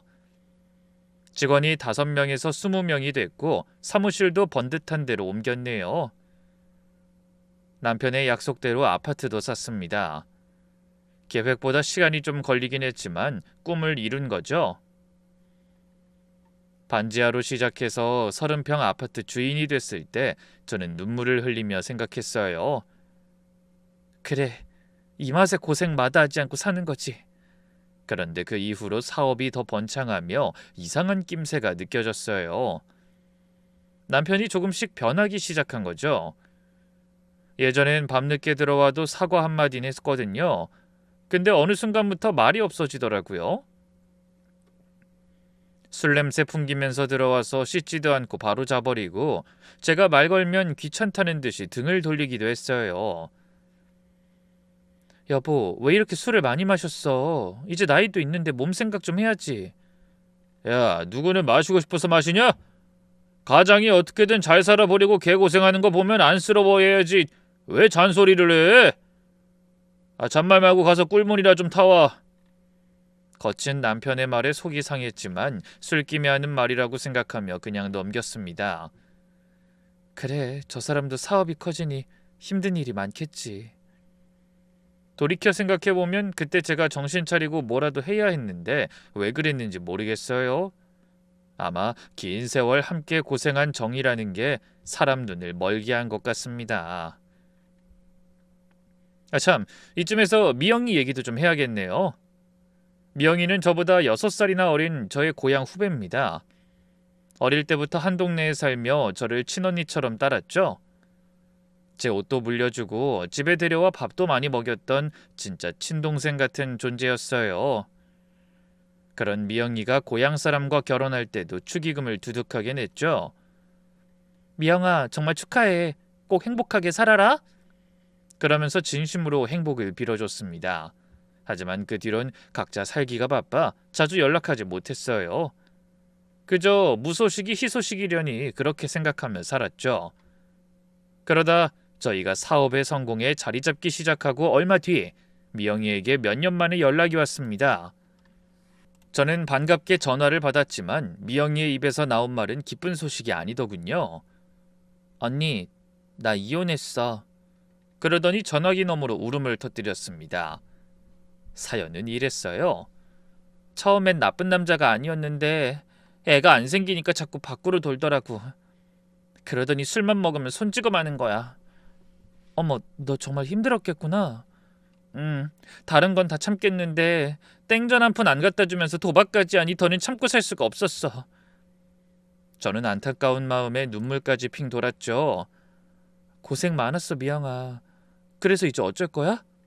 그게 언니, 갑자기 연락해서 이런 말 하는 거 미안한데 나 갈 데가 없어. 언니도 우리 친정 형편 안 좋은 거 알지? 생각나는 게 언니뿐이라 연락한 거야. 그 말에 가슴이 너무 아프더라고요. 어릴 때부터 동생처럼 여긴 애가 도움을 청하니 그냥 넘어갈 수가 없었어요. 그래서 바로 KTX 타고 미영이가 있다는 곳으로 내려갔습니다. 고향에서 멀지 않은 지역의 여인숙에서 라면만 먹으며 살고 있더군요. 보름달처럼 보기 좋던 얼굴은 마음고생으로 반쪽이 됐고 눈도 퀭했어요. 그 모습을 보니 절로 이런 말이 튀어나왔죠. 미영아, 나랑 서울 가자. 우리 집에 남는 방 있어. 말이 떨어지기가 무섭게 미영이가 제 손을 붙잡더니 펑펑 울었어요. 진짜? 진짜 그래도 돼? 당연하지. 나는 너 남이라고 생각해 본 적 없어. 언니만 믿어. 그렇게 저는 미영이를 데리고 서울로 올라왔어요. 그리고 일단 저희 집 작은 방에서 지내게 했습니다. 밥도 해주고 옷도 사주고 화장품도 나눠줬어요. 그랬더니 애 얼굴에 생기가 좀 돌더라고요. 언니, 나 이 은혜 평생 못 잊을 것 같아. 진짜야, 정말 고마워. 그렇게 한 달쯤 지나니까 미영이가 먼저 조심스럽게 이런 말을 꺼내더군요. 언니, 나도 일하고 싶어. 이렇게 얹혀 살기만 하니까 내가 너무 한심한 것 같아. 저는 다시 일하겠다고 힘을 내는 애가 기특해서 고민하다 회사에 자리를 하나 마련해 줬습니다. 마침 비품도 정리하고 경비도 처리할 격리 보조가 필요하던 참이었거든요. 제가 현장 밥차까지 따라다니다 보니 사무실 일까지 전부 하기가 버겁더라고요. 그래서 안 그래도 사람을 뽑아야 하나 고민했는데 믿을 만한 사람이 없어서 미루고 있었죠. 그래, 어차피 사람 필요했는데 미영이라면 얼마든지 믿고 맡길 수 있지. 그래서 남편한테 얘기했더니 처음엔 좀 맞닥자는 얼굴이더군요. 어차피 월급 주고 사람 쓰는 건데 편하게 남이 낫지 않아? 친한 사이는 오히려 일 시키기가 불편할 수 있어. 그래도 남보다야 미영이가 낫지. 쟨 정말 내 동생이나 마찬가지라니까. 돈 다루는 일인데 믿을 수 있는 사람이 좋잖아. 그렇게 남편을 설득해서 미영이를 회사에 들였습니다. 하지만 그땐 그 작은 선택이 나중에 어떤 파장을 불러올지 꿈에도 몰랐어요. 얼마 후 회사에 출근하기 시작한 미영이는 일을 곧잘 했습니다. 그래서 저는 그런 미영이를 믿고 현장 일에 집중할 수 있었죠. 그때는 모든 게 순조로웠어요. 회사도 잘 돌아가고 동생 같은 미영이도 옆에 있고요. 저녁이면 남편이랑 셋이서 삼겹살에 소주 한잔하면서 웃고 떠들던 날들도 있었습니다. 언니, 우리 이렇게 평생 사이좋게 살자, 응? 미영이가 취해서 그러면 저도 웃으면서 대답했어요. 당연하지. 우리 미영이, 언니가 너 시집도 잘 챙겨서 보내줄게. 이번엔 꼭 좋은 남자 만나서 잘 살 거야. 에이, 나 남자 싫어. 그냥 언니 옆에서 오래오래 살래.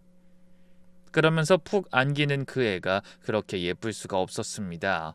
아마 친동생이 없어서 더 그랬던 것 같아요. 헌데 그렇게 지낸 지 1년 정도가 흐른 어느 날 갑자기 미영이가 이런 말을 꺼냈습니다. 언니, 나 이제 돈도 어느 정도 모았으니까 따로 나가서 살고 싶어. 언니네 집에서 계속 얹혀 살 순 없잖아. 그동안 잘 챙겨줬는데 미안해. 아니야, 미안하긴. 네가 혼자 살 용기가 생겼다는 건 반가운 거지. 그 대신 집은 언니가 같이 골라줄게. 여자 혼자 사는데 아무 집이나 들어갈 순 없지. 전 그렇게 홀로 서기를 결심한 동생을 응원해주고 같이 부동산 돌아다니면서 괜찮은 빌라까지 찾아줬습니다. 보증금도 제가 대주겠다고 했죠. 그런 저에게 미영이는 눈물을 글썽이며 이렇게 말했어요. 언니, 월급도 신경 써서 많이 주는데 집은 내가 얻을 수 있어. 저렇게 좋은 집 말고 조금 작은 집으로 하면 그냥 저 집으로 해. 집 상태도 깔끔하고 보안도 좋잖아. 돈은 너무 부담스럽게 생각하지 마. 나중에 월급 더 모아서 여유 되면 갚고 안 갚아도 상관없으니까. 제 말에 미영이가 또 울었어요. 언니, 진짜 이 은혜를 어떻게 다 갚아? 저는 웃으면서 그랬습니다. 은혜는 무슨? 언니한테 그런 말하는 동생이 어딨니? 대신 비밀번호는 알려줘. 혼자 살다 무슨 일 생기면 어떡해. 언니가 가끔 반찬도 해다 주고 자주 들릴 수 있게 바꾸면 바로바로 알려줘. 미영이가 고개를 끄덕였어요. 그리고 이사 가자마자 비밀번호를 알려주더군요. 저는 깜빡할까봐 그걸 핸드폰에 저장해뒀습니다.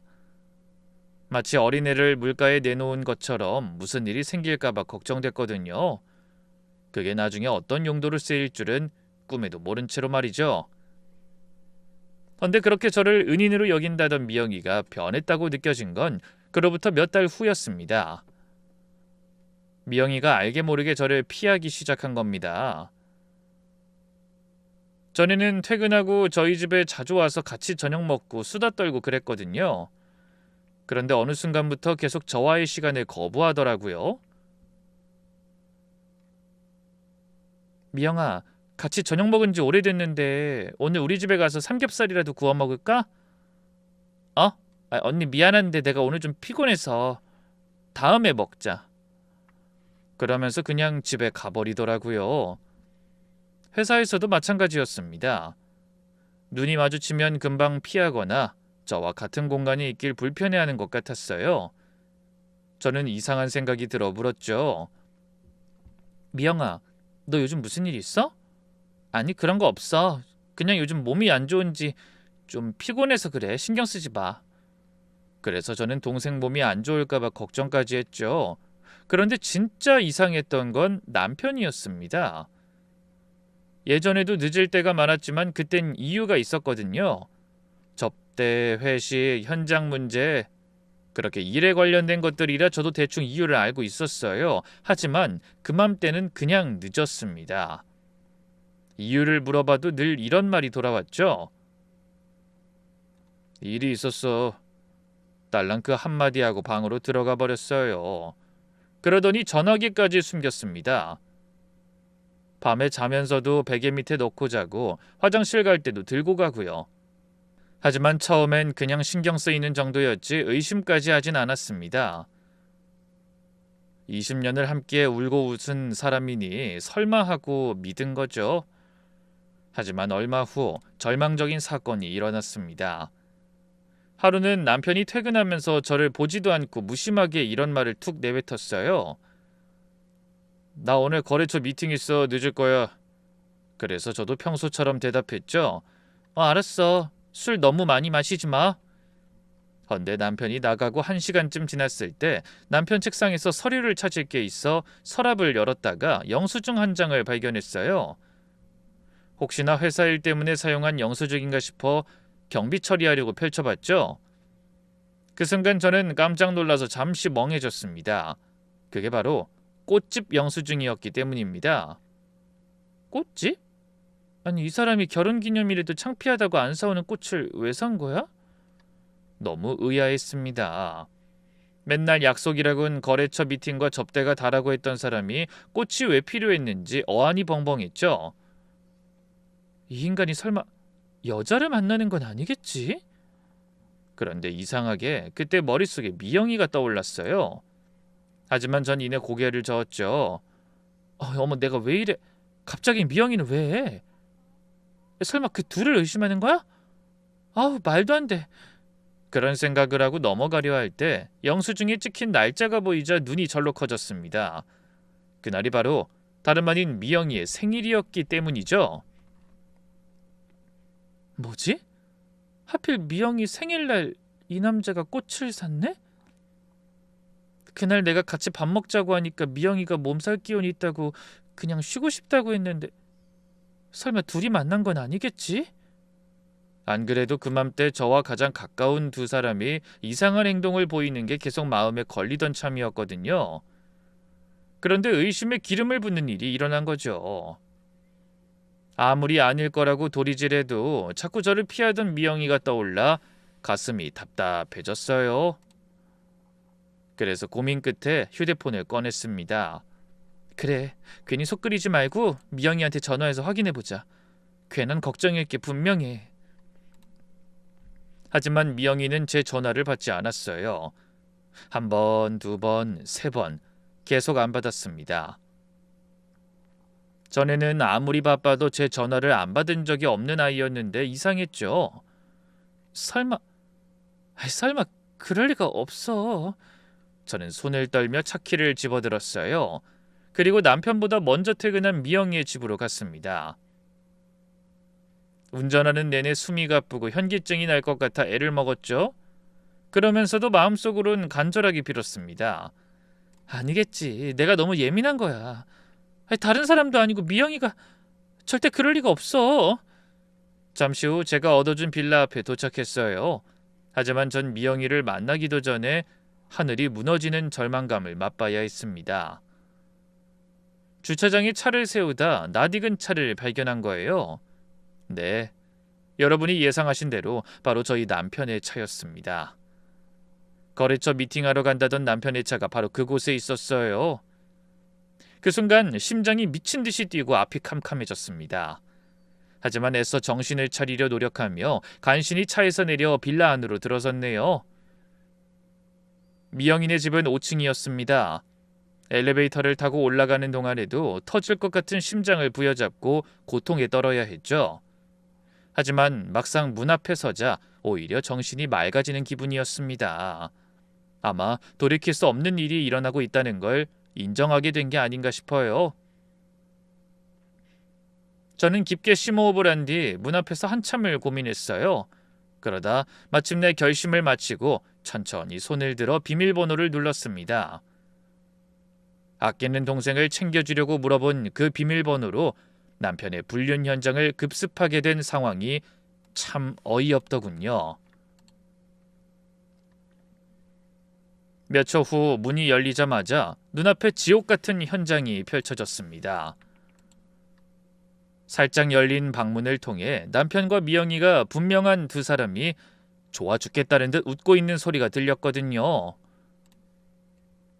제가 20년 넘게 들어온 남편의 웃음소리와 더 오랜 시간 친동생처럼 아꼈던 미영이의 웃음소리가 뒤엉켜 저를 절망의 구렁텅이로 빠뜨렸죠.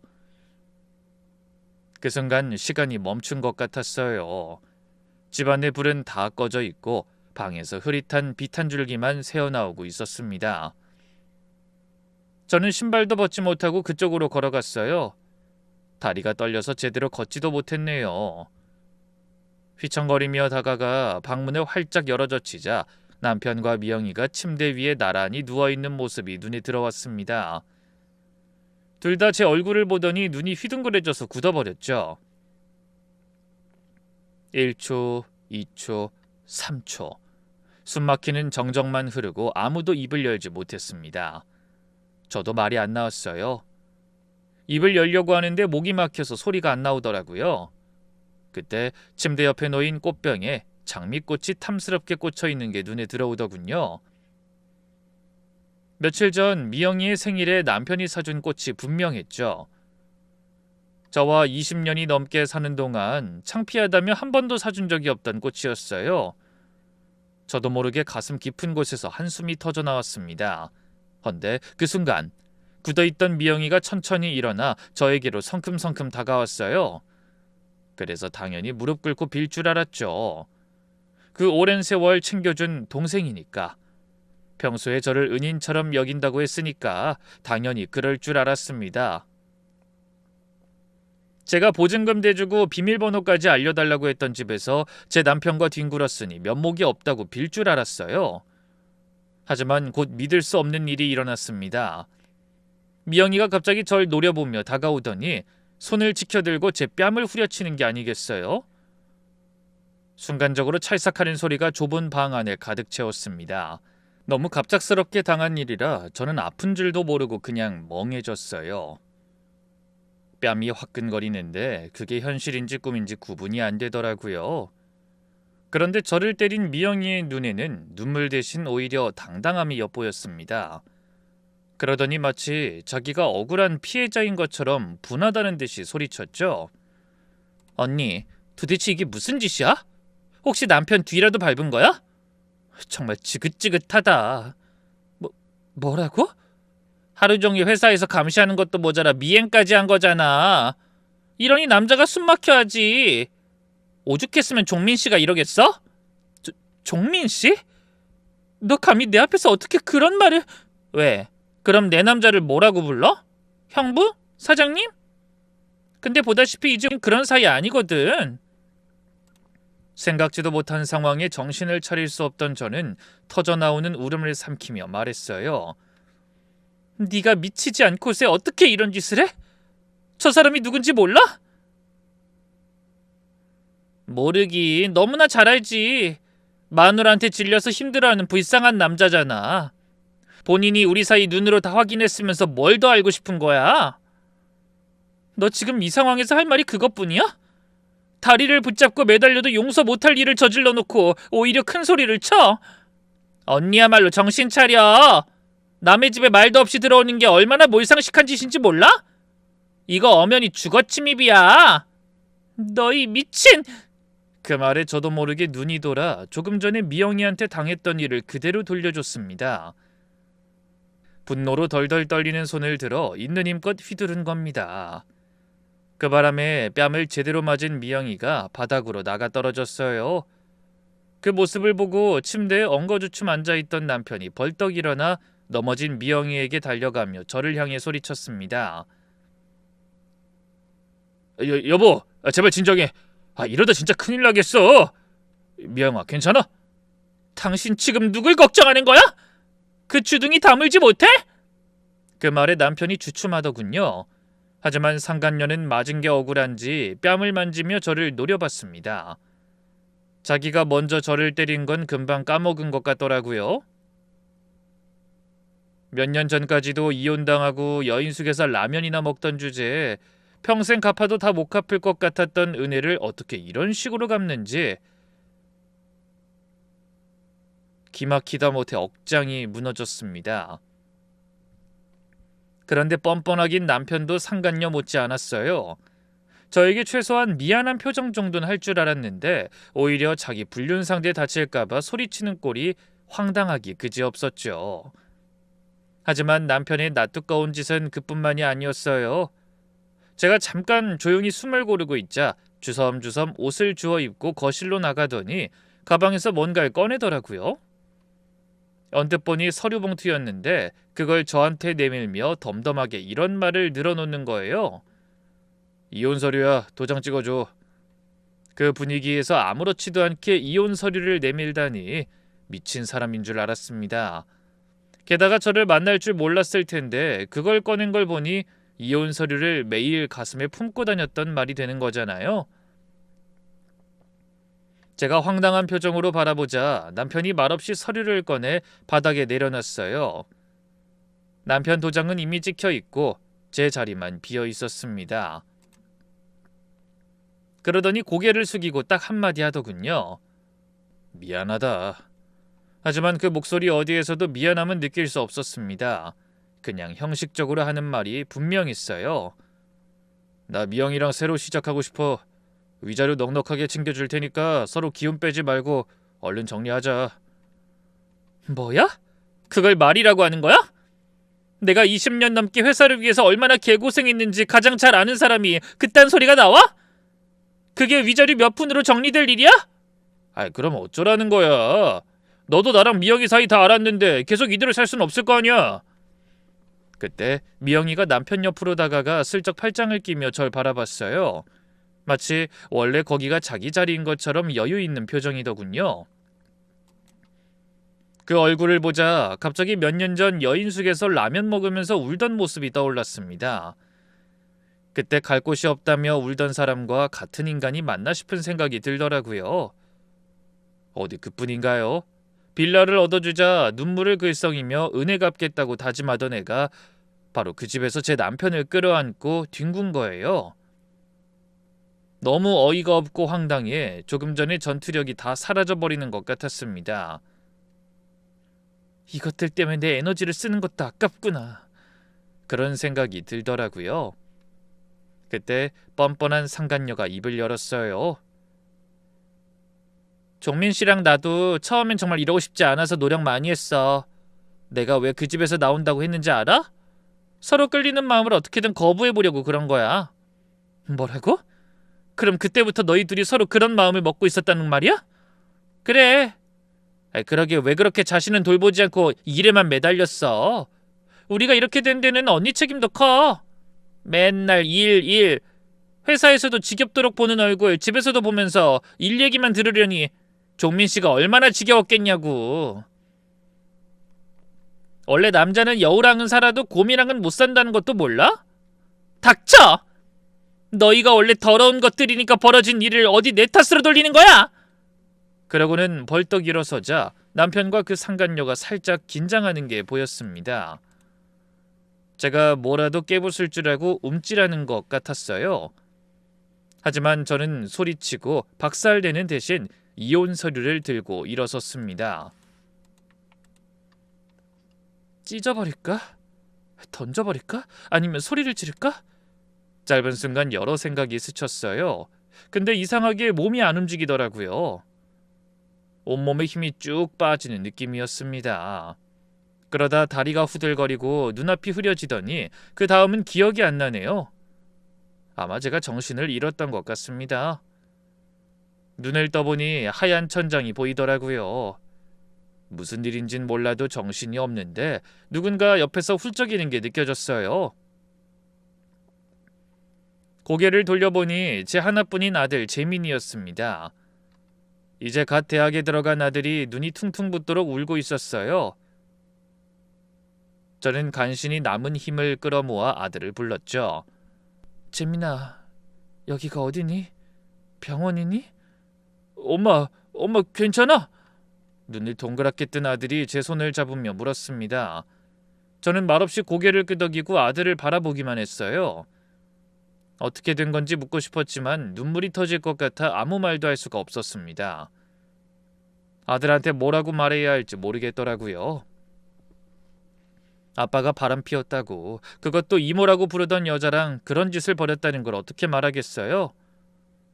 그런데 아들이 먼저 입을 열었습니다. 엄마, 여기 병원이고 엄마 쓰러져서 구급차 타고 실려왔어. 아빠가 119 부른 것 같더라. 뭐라고? 아빠가? 그러자 눈앞에 저를 비웃듯이 서있던 두 인간이 아른거렸습니다. 그 썩을 인간들 앞에서 쓰러져 구급차에 실려나가는 꼴을 상상하니 생각만 해도 치욕스러웠어요. 그래서 입술을 깨물며 입을 열었죠.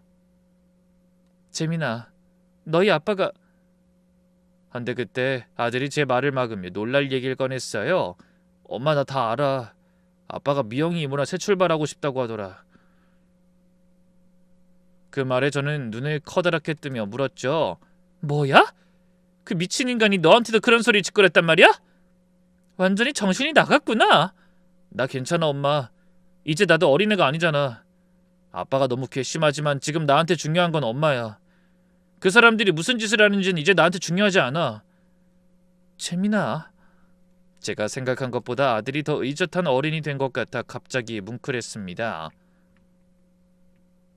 그럴 때 아들마저 제 곁에 없었다면 얼마나 암담했을지 상상하기도 힘들더라고요. 그런데 그때 아들의 입에서 예상치 못한 말이 터져 나왔어요. 근데 엄마, 회사에 관련된 거 전부 아빠 이름으로 돼 있는 거 맞아? 아빠가 그러더라. 엄만 회사에 아무 권리가 없다고. 그냥 격리일 뿐이래. 그 말을 듣는 순간 머릿속이 다시 하얘졌습니다. 물론 저도 당연히 알고 있는 사실이긴 했어요. 처음부터 모든 게 남편 이름으로 되어 있었고 서류상으로는 저는 그냥 격리였습니다. 하지만 그때는 그게 중요하다는 생각을 못했어요. 부부니까 그냥 한 가지 목표를 위해 함께 달려가기만 하면 된다고 생각했죠. 남편의 성공이 곧 저의 성공이고 우리 가족의 성공이라고 생각했으니까요. 그런데 남편이 딴 마음을 먹게 되자 그런 제 생각이 얼마나 어리석었는지를 뒤늦게 깨닫게 된 겁니다. 오직 남편을 성공시키려던 그 생각이 제 발목을 잡을 줄 그땐 미처 몰랐던 거죠. 20년이 넘는 세월 동안 회사를 위해 밤낮 없이 일했는데 저에게 남은 건 아무것도 없었어요. 회사도 남편 명의, 집도 남편 명의, 심지어 차도 남편 명의였죠. 전 그냥 월급도 제대로 못 받고 몸바쳐 충성한 호구에 지나지 않았습니다. 그런 생각을 하자 또 서름이 복받쳐 오르더군요. 그 상태로 병원에서 이틀을 보냈어요. 의사는 진단 결과를 과로와 스트레스로 인한 실신이라고 하더군요. 그러면서 당분간 푹 쉬어야 한다고 했습니다. 그런데 다음 날 병원으로 뜻밖의 손님이 찾아왔어요. 양복을 빳빳하게 차려입은 젊은 남자가 들어오더니 명함을 내밀며 이렇게 말했죠. 저는 김종민 씨의 법률 대리인입니다. 협의 이혼 조건을 전달하러 왔습니다. 위자료 2천만 원과 현재 거주하시던 아파트 시세의 절반에 해당하는 재산 분할을 제안하셨습니다. 뭐라고요? 그럼 회사는요? 회사에 대한 건 아무 말도 없었나요? 하지만 변호사는 처음 듣는 말이라는 듯 고개를 저었습니다. 저는 허탈한 마음에 말없이 창밖만 바라봤어요. 제가 그 오랜 시간 회사에 쏟아부은 정성과 시간이 너무나 아까웠습니다. 병원 창문 너머로 흐린 하늘이 보이자 마치 제 인생 같아 서러움이 몰려오더군요. 그때 이 말을 듣고 있던 아들이 갑자기 소리쳤어요. 이건 말이 안 돼요. 아빠보다 엄마가 그 회사에 매달린 시간이 더 많아요. 아빠는 주말에 쉬었어도 엄마는 밀린 장부 정리한다고 출근했다고요. 근데 그 모든 게 아무것도 아니에요?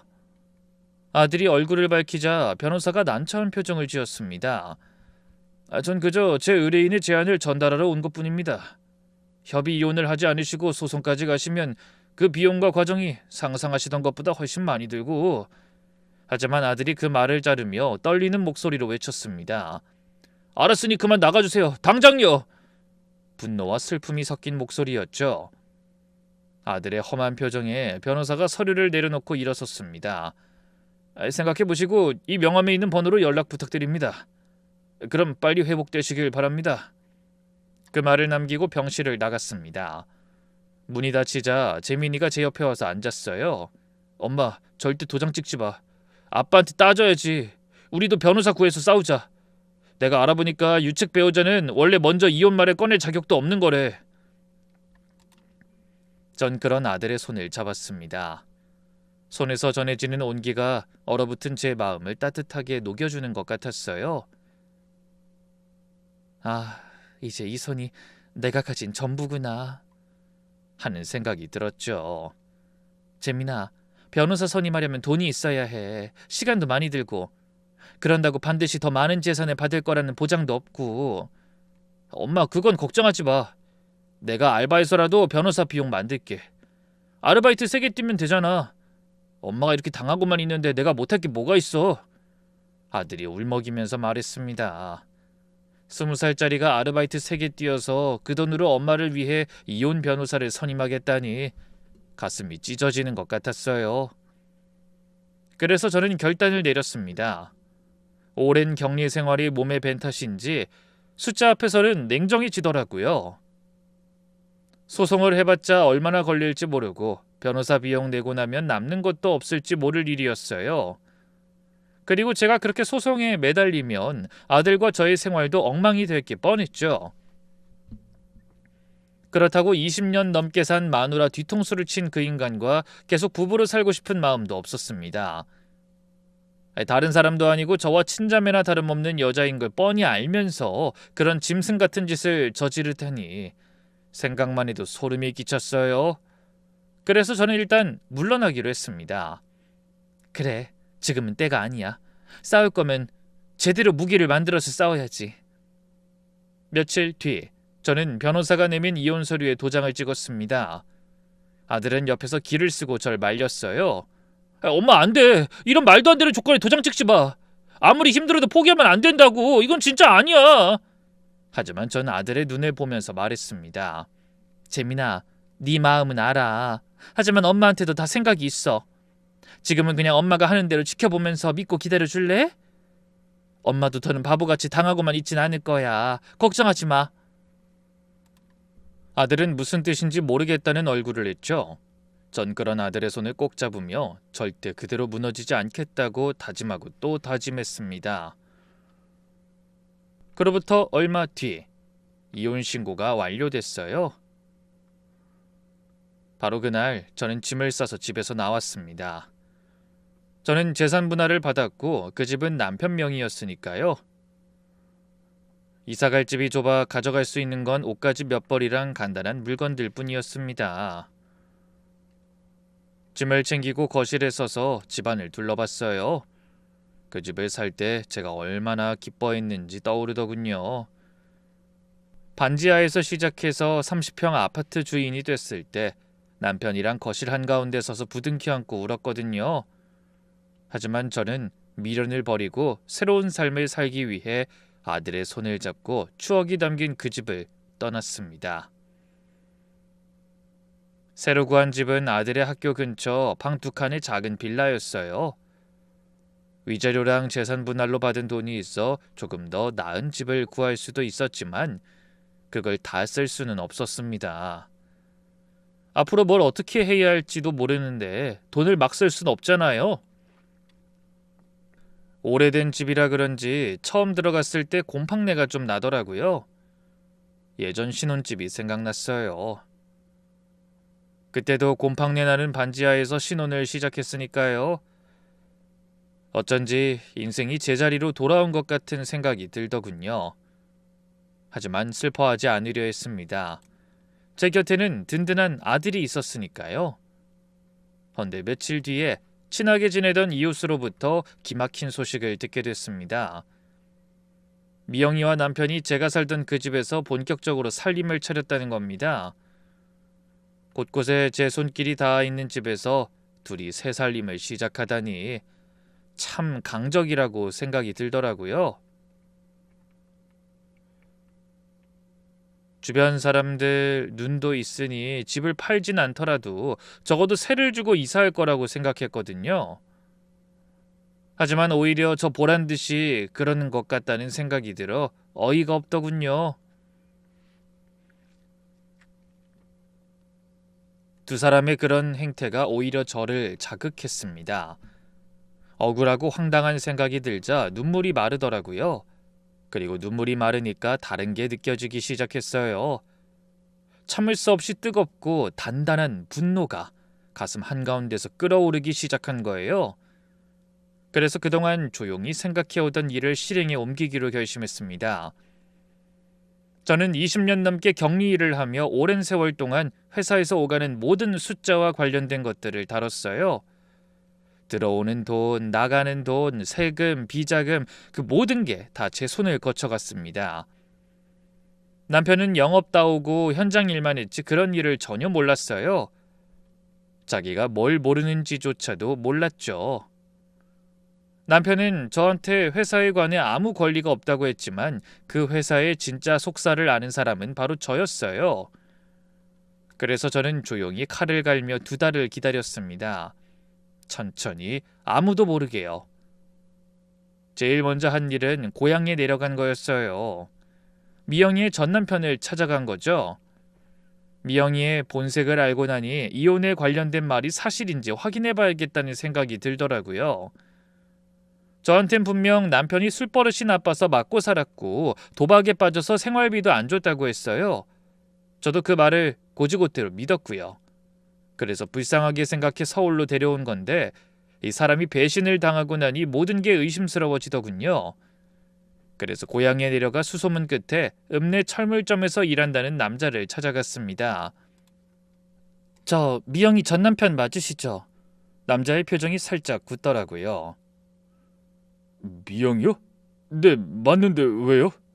저는 솔직하게 말했습니다. 저 미영이랑 친하게 지내던 동네 언니예요.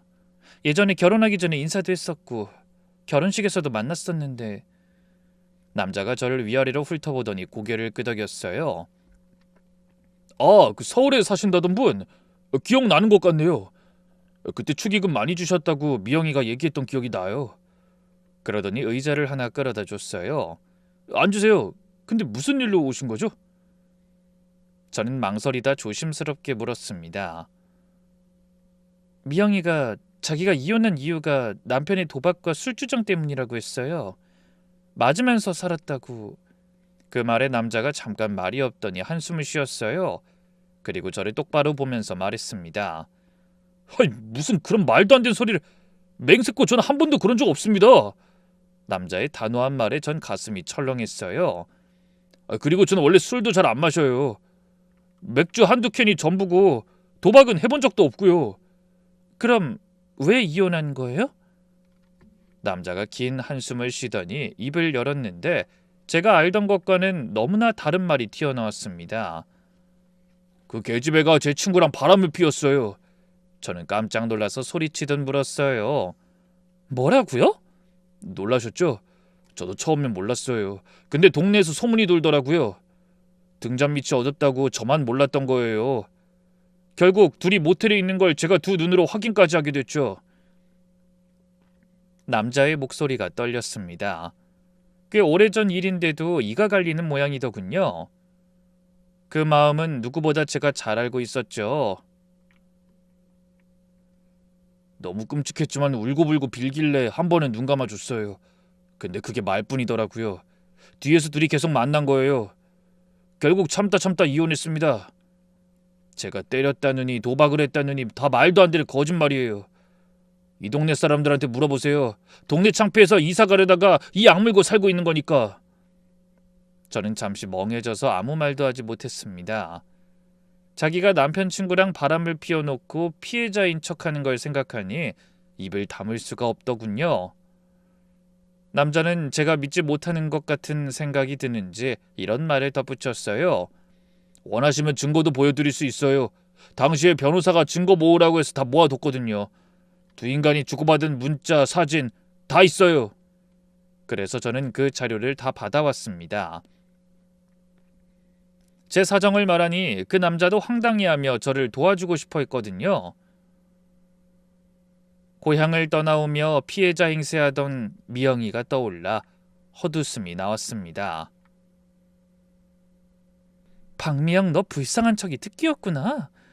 나랑 내 남편한테도 피해자 행세하면서 동정심 유발하더니 이 벌을 다 어떻게 받으려고 멀쩡한 사람을 술주정뱅이로 만들어? 다음으로 찾아간 곳은 탐정 사무실이었어요. 제가 이혼을 고민할 무렵 의심스러운 제보를 하나 받은 게 있었거든요. 회사에 저와 친분이 있던 직원 하나가 전화해서 이런 말을 건넨 겁니다. 아이 사모님, 이게 어떻게 된 일입니까? 박미영이 이제 자기가 사모님 대신이니 자기한테 다 보고하고 결정하라고 하던데요. 아, 예, 그렇게 됐습니다. 기가 막히네요. 사장님이 여자 만나시는 줄은 알았지만 박미영은 또 뭔지. 제가 알기론 분명히 그 여자가 아니었는데. 그러더니 자기 얘기에 자기가 놀라 입을 다물더군요. 전 그런 직원을 살살 구슬려 이런 말을 듣게 됐어요.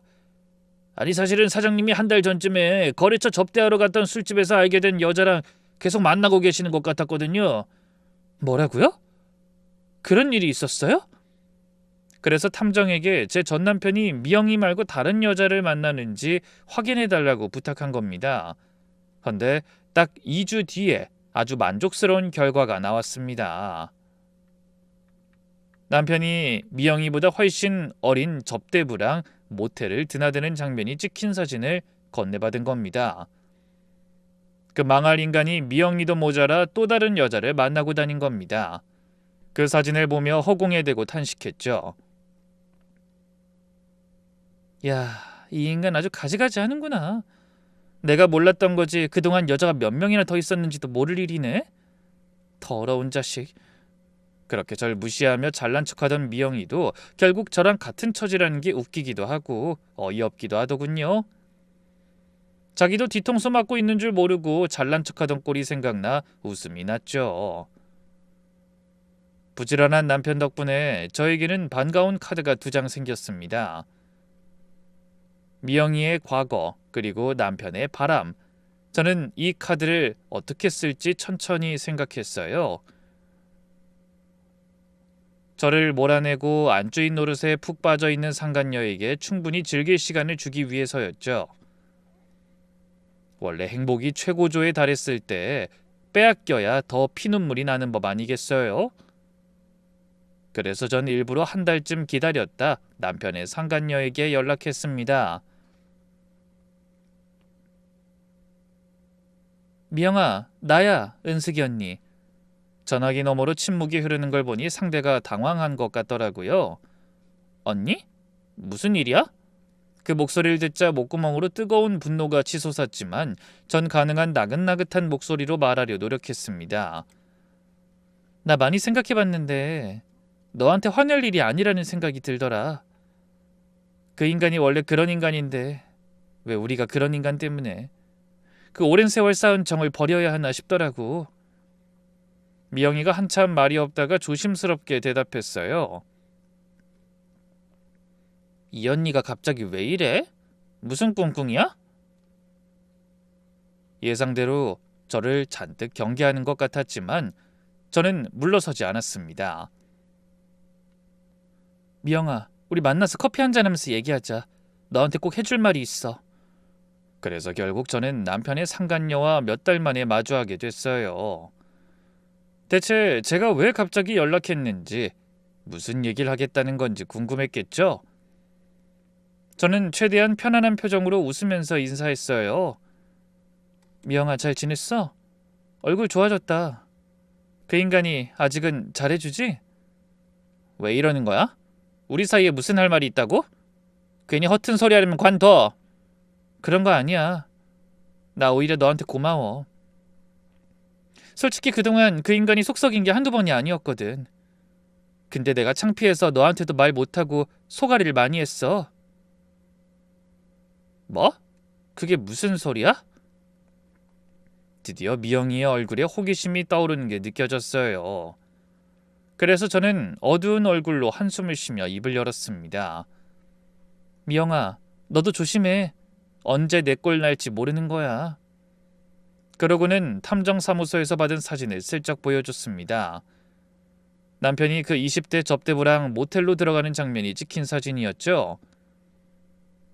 사진을 보자마자 미영이의 눈이 휘둥그레졌습니다. 이게 뭐야? 내가 이혼한 걸 모르고 누가 이런 걸 찍어서 보여주더라고. 그 인간이 또 못된 버릇이 나온 것이 뭐. 사진에 날짜 있는 거 보이지? 바로 얼마 전이야. 솔직히 나 결혼하고 얼마 안 됐을 때부터 저랬어. 저런 쓰레기 같은 인간도 남편이라고 참고 산 내가 등신이지. 그래도 이번엔 좀 심하네. 너랑 살림 차린 지 얼마나 됐다고. 역시 사람은 고쳐 쓰는 게 아닌가 봐. 전 일부러 슬슬 화를 돋웠습니다. 미영이가 사진 속 날짜를 확인하더니 입술을 파르르 떨더군요. 이게 사실이야? 너도 보고 있잖아. 잘 생각해봐. 요즘 휴대폰도 손에 쥐고 다니고 퇴근도 늦고 그러지 않아? 미영이가 한참 말이 없었어요. 머릿속이 복잡한 게 얼굴에 다 보였습니다. 분명 남편이 야근과 접대가 많다고 한 게 틀림없었어요. 미영이도 저처럼 당하고 있었던 거죠. 저는 한숨을 쉬며 굳히기에 나섰습니다. 이걸 너한테 말해줄까 말까 고민했어. 그래도 우리가 어떤 사이였는데 너까지 나처럼 당하는 걸 보고 있을 수가 없더라. 그 인간이 괘씸하기도 하고. 미영이가 저를 쳐다보는데 눈빛이 심하게 흔들렸습니다. 언니, 그럼 난 이제 어떻게 해야 해? 어쩐지 그 인간이 혼인신고하자니까 자꾸 미루더라고. 난 언니랑 달라서 위자료고 재산분할이고 주장할 수도 없는데 그냥 이대로 개털로 쫓겨나는 거 아니야? 저는 속으로 쾌재를 불렀습니다. 제가 짜나온 덫에 보기 좋게 걸려든 것 같더라고요. 내가 그래서 널 찾아온 거야. 사실혼 관계도 법의 보호를 받긴 하지만 고작 몇 달로는 주장할 수 있는 게 없을 거야. 그래서 말인데 미영아, 너 그 인간 비자금 있는 거 알지? 너 격리잖아. 그거 네 명의로 빼놔. 안 그럼 빈손으로 쫓겨나? 미영이의 눈이 번뜩이는 게 보이더군요. 역시 돈 앞에서는 욕심을 내려놓지 못하는 것 같았어요. 역시 그럴 줄 알았어. 어서 움직여라 박미영. 그렇게 상간녀에게 바람을 넣고 얼마 후 이번엔 전 남편한테도 연락했어요. 나야, 할 얘기가 있어. 회사 일이야. 남편은 귀찮아하면서도 회사 일이라니까 만남에 응하더라고요. 무슨 일인데 빨리 말해. 나 바빠. 저는 그런 전 남편에게 서류 봉투를 내밀며 말했어요. 이거 한번 봐. 남편이 봉투를 열어 살펴보더니 곧 얼굴이 굳어졌습니다. 안에는 미영이의 전 남편한테 받은 미영이 이혼에 대한 자료가 들어 있었거든요. 이게 뭐야? 미영이가 전 남편이 술주정뱅이의 폭력남이라고 했지? 근데 아니었어. 내가 이번에 고향에 볼 일이 있어서 내려갔다가 우연히 그 전 남편을 만났거든. 근데 미영이가 남편 친구랑 바람 피워서 쫓겨난 거더라고. 불쌍한 척하면서 우리 다 속인 거야. 남편의 표정이 미묘하게 변하더군요. 하지만 애써 아무렇지 않은 척 대답했죠. 어차피 지난 일이야. 고작 이깟 일로 날 부른 거야?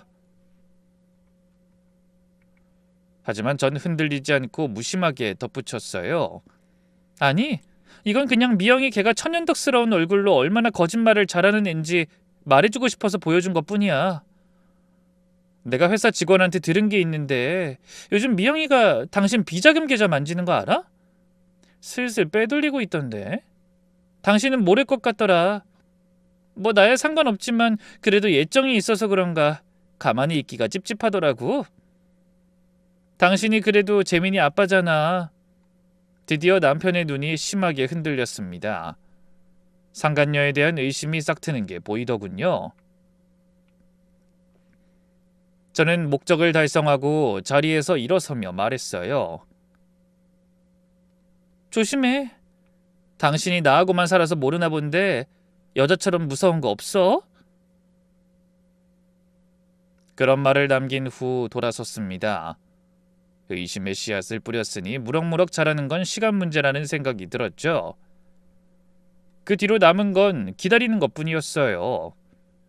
신뢰에 금이 간 두 사람이 어떻게 되는지 지켜보기로 한 겁니다. 불씨를 지폈으니 이제 바람만 살짝 불어도 활활 타오른 일만 남았다고 생각한 겁니다.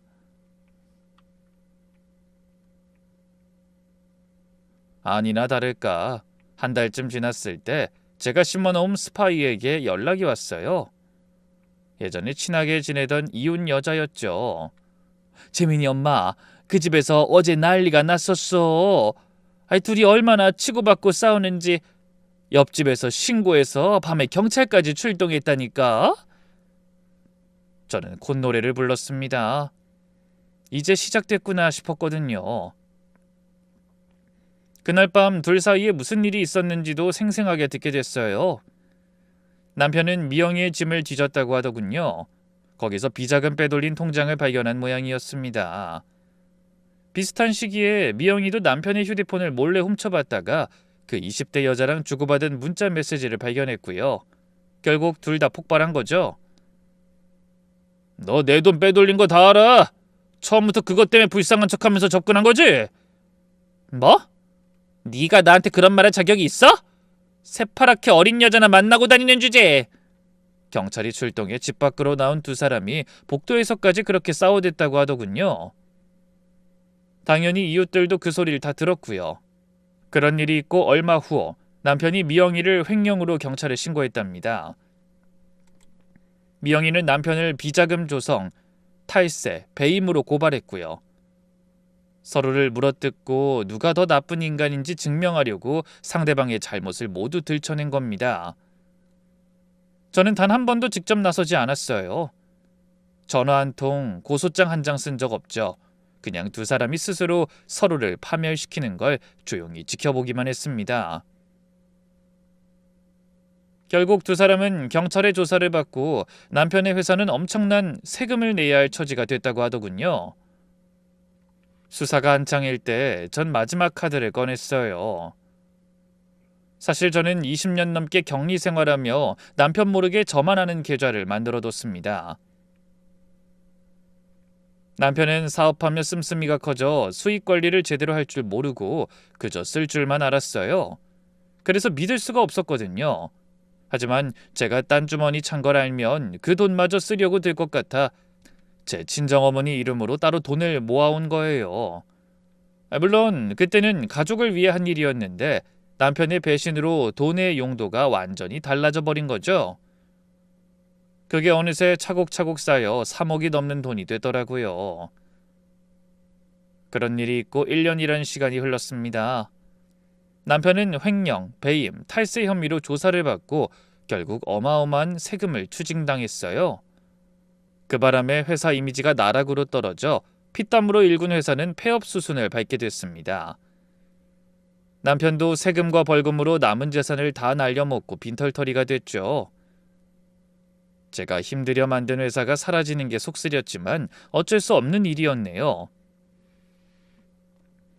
미영이는 횡령이 사실이 밝혀져 징역형까지 살게 됐습니다.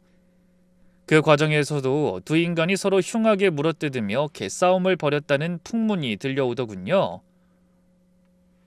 저는 그 얘기를 들으며 코웃음을 쳤죠. 그래, 그게 너희들 수준이야. 서로 믿지 못하는 것들끼리 뭘 할 수 있겠어? 나한테 받은 희생과 은혜가 얼마나 고마웠는지도 모르고 까불더니 꼴 좋다. 그 뒤로 전 남편은 아들에게 연락해 보려고 노력하는 것 같았지만 저희 아들은 이미 군대에 간 뒤였죠. 그래서 아무도 자기를 도와줄 사람이 없다는 걸 알고 막노동판을 전전하며 산다고 하더군요. 남편이 등짐을 지고 무거운 삶의 무게를 버티는 동안 저는 경기도 소도시의 작은 식당을 개업했습니다. 시골에 내려가 친정어머니 이름으로 만들어 놓은 예금을 찾아온 거죠. 이제 이곳에 제가 예전 회사에 쏟았던 애정의 버금가는 열정을 쏟아볼 계획입니다. 다행히 문 연 지 반년도 안 돼 인근에서는 벌써 꽤 소문난 맛집으로 자리 잡아가고 있습니다. 부디 이 사연을 함께 해주신 여러분도 아픔을 딛고 새롭게 시작하는 저의 인생에 반짝이는 햇살만 비추기를 빌어주시겠어요? 그럼 구독자 여러분의 가정에도 근심 걱정 없는 태평성대의 나날만 이어지길 바라며 저는 이만 인사드리겠습니다. 긴 사연에 함께 해주셔서 정말 감사합니다.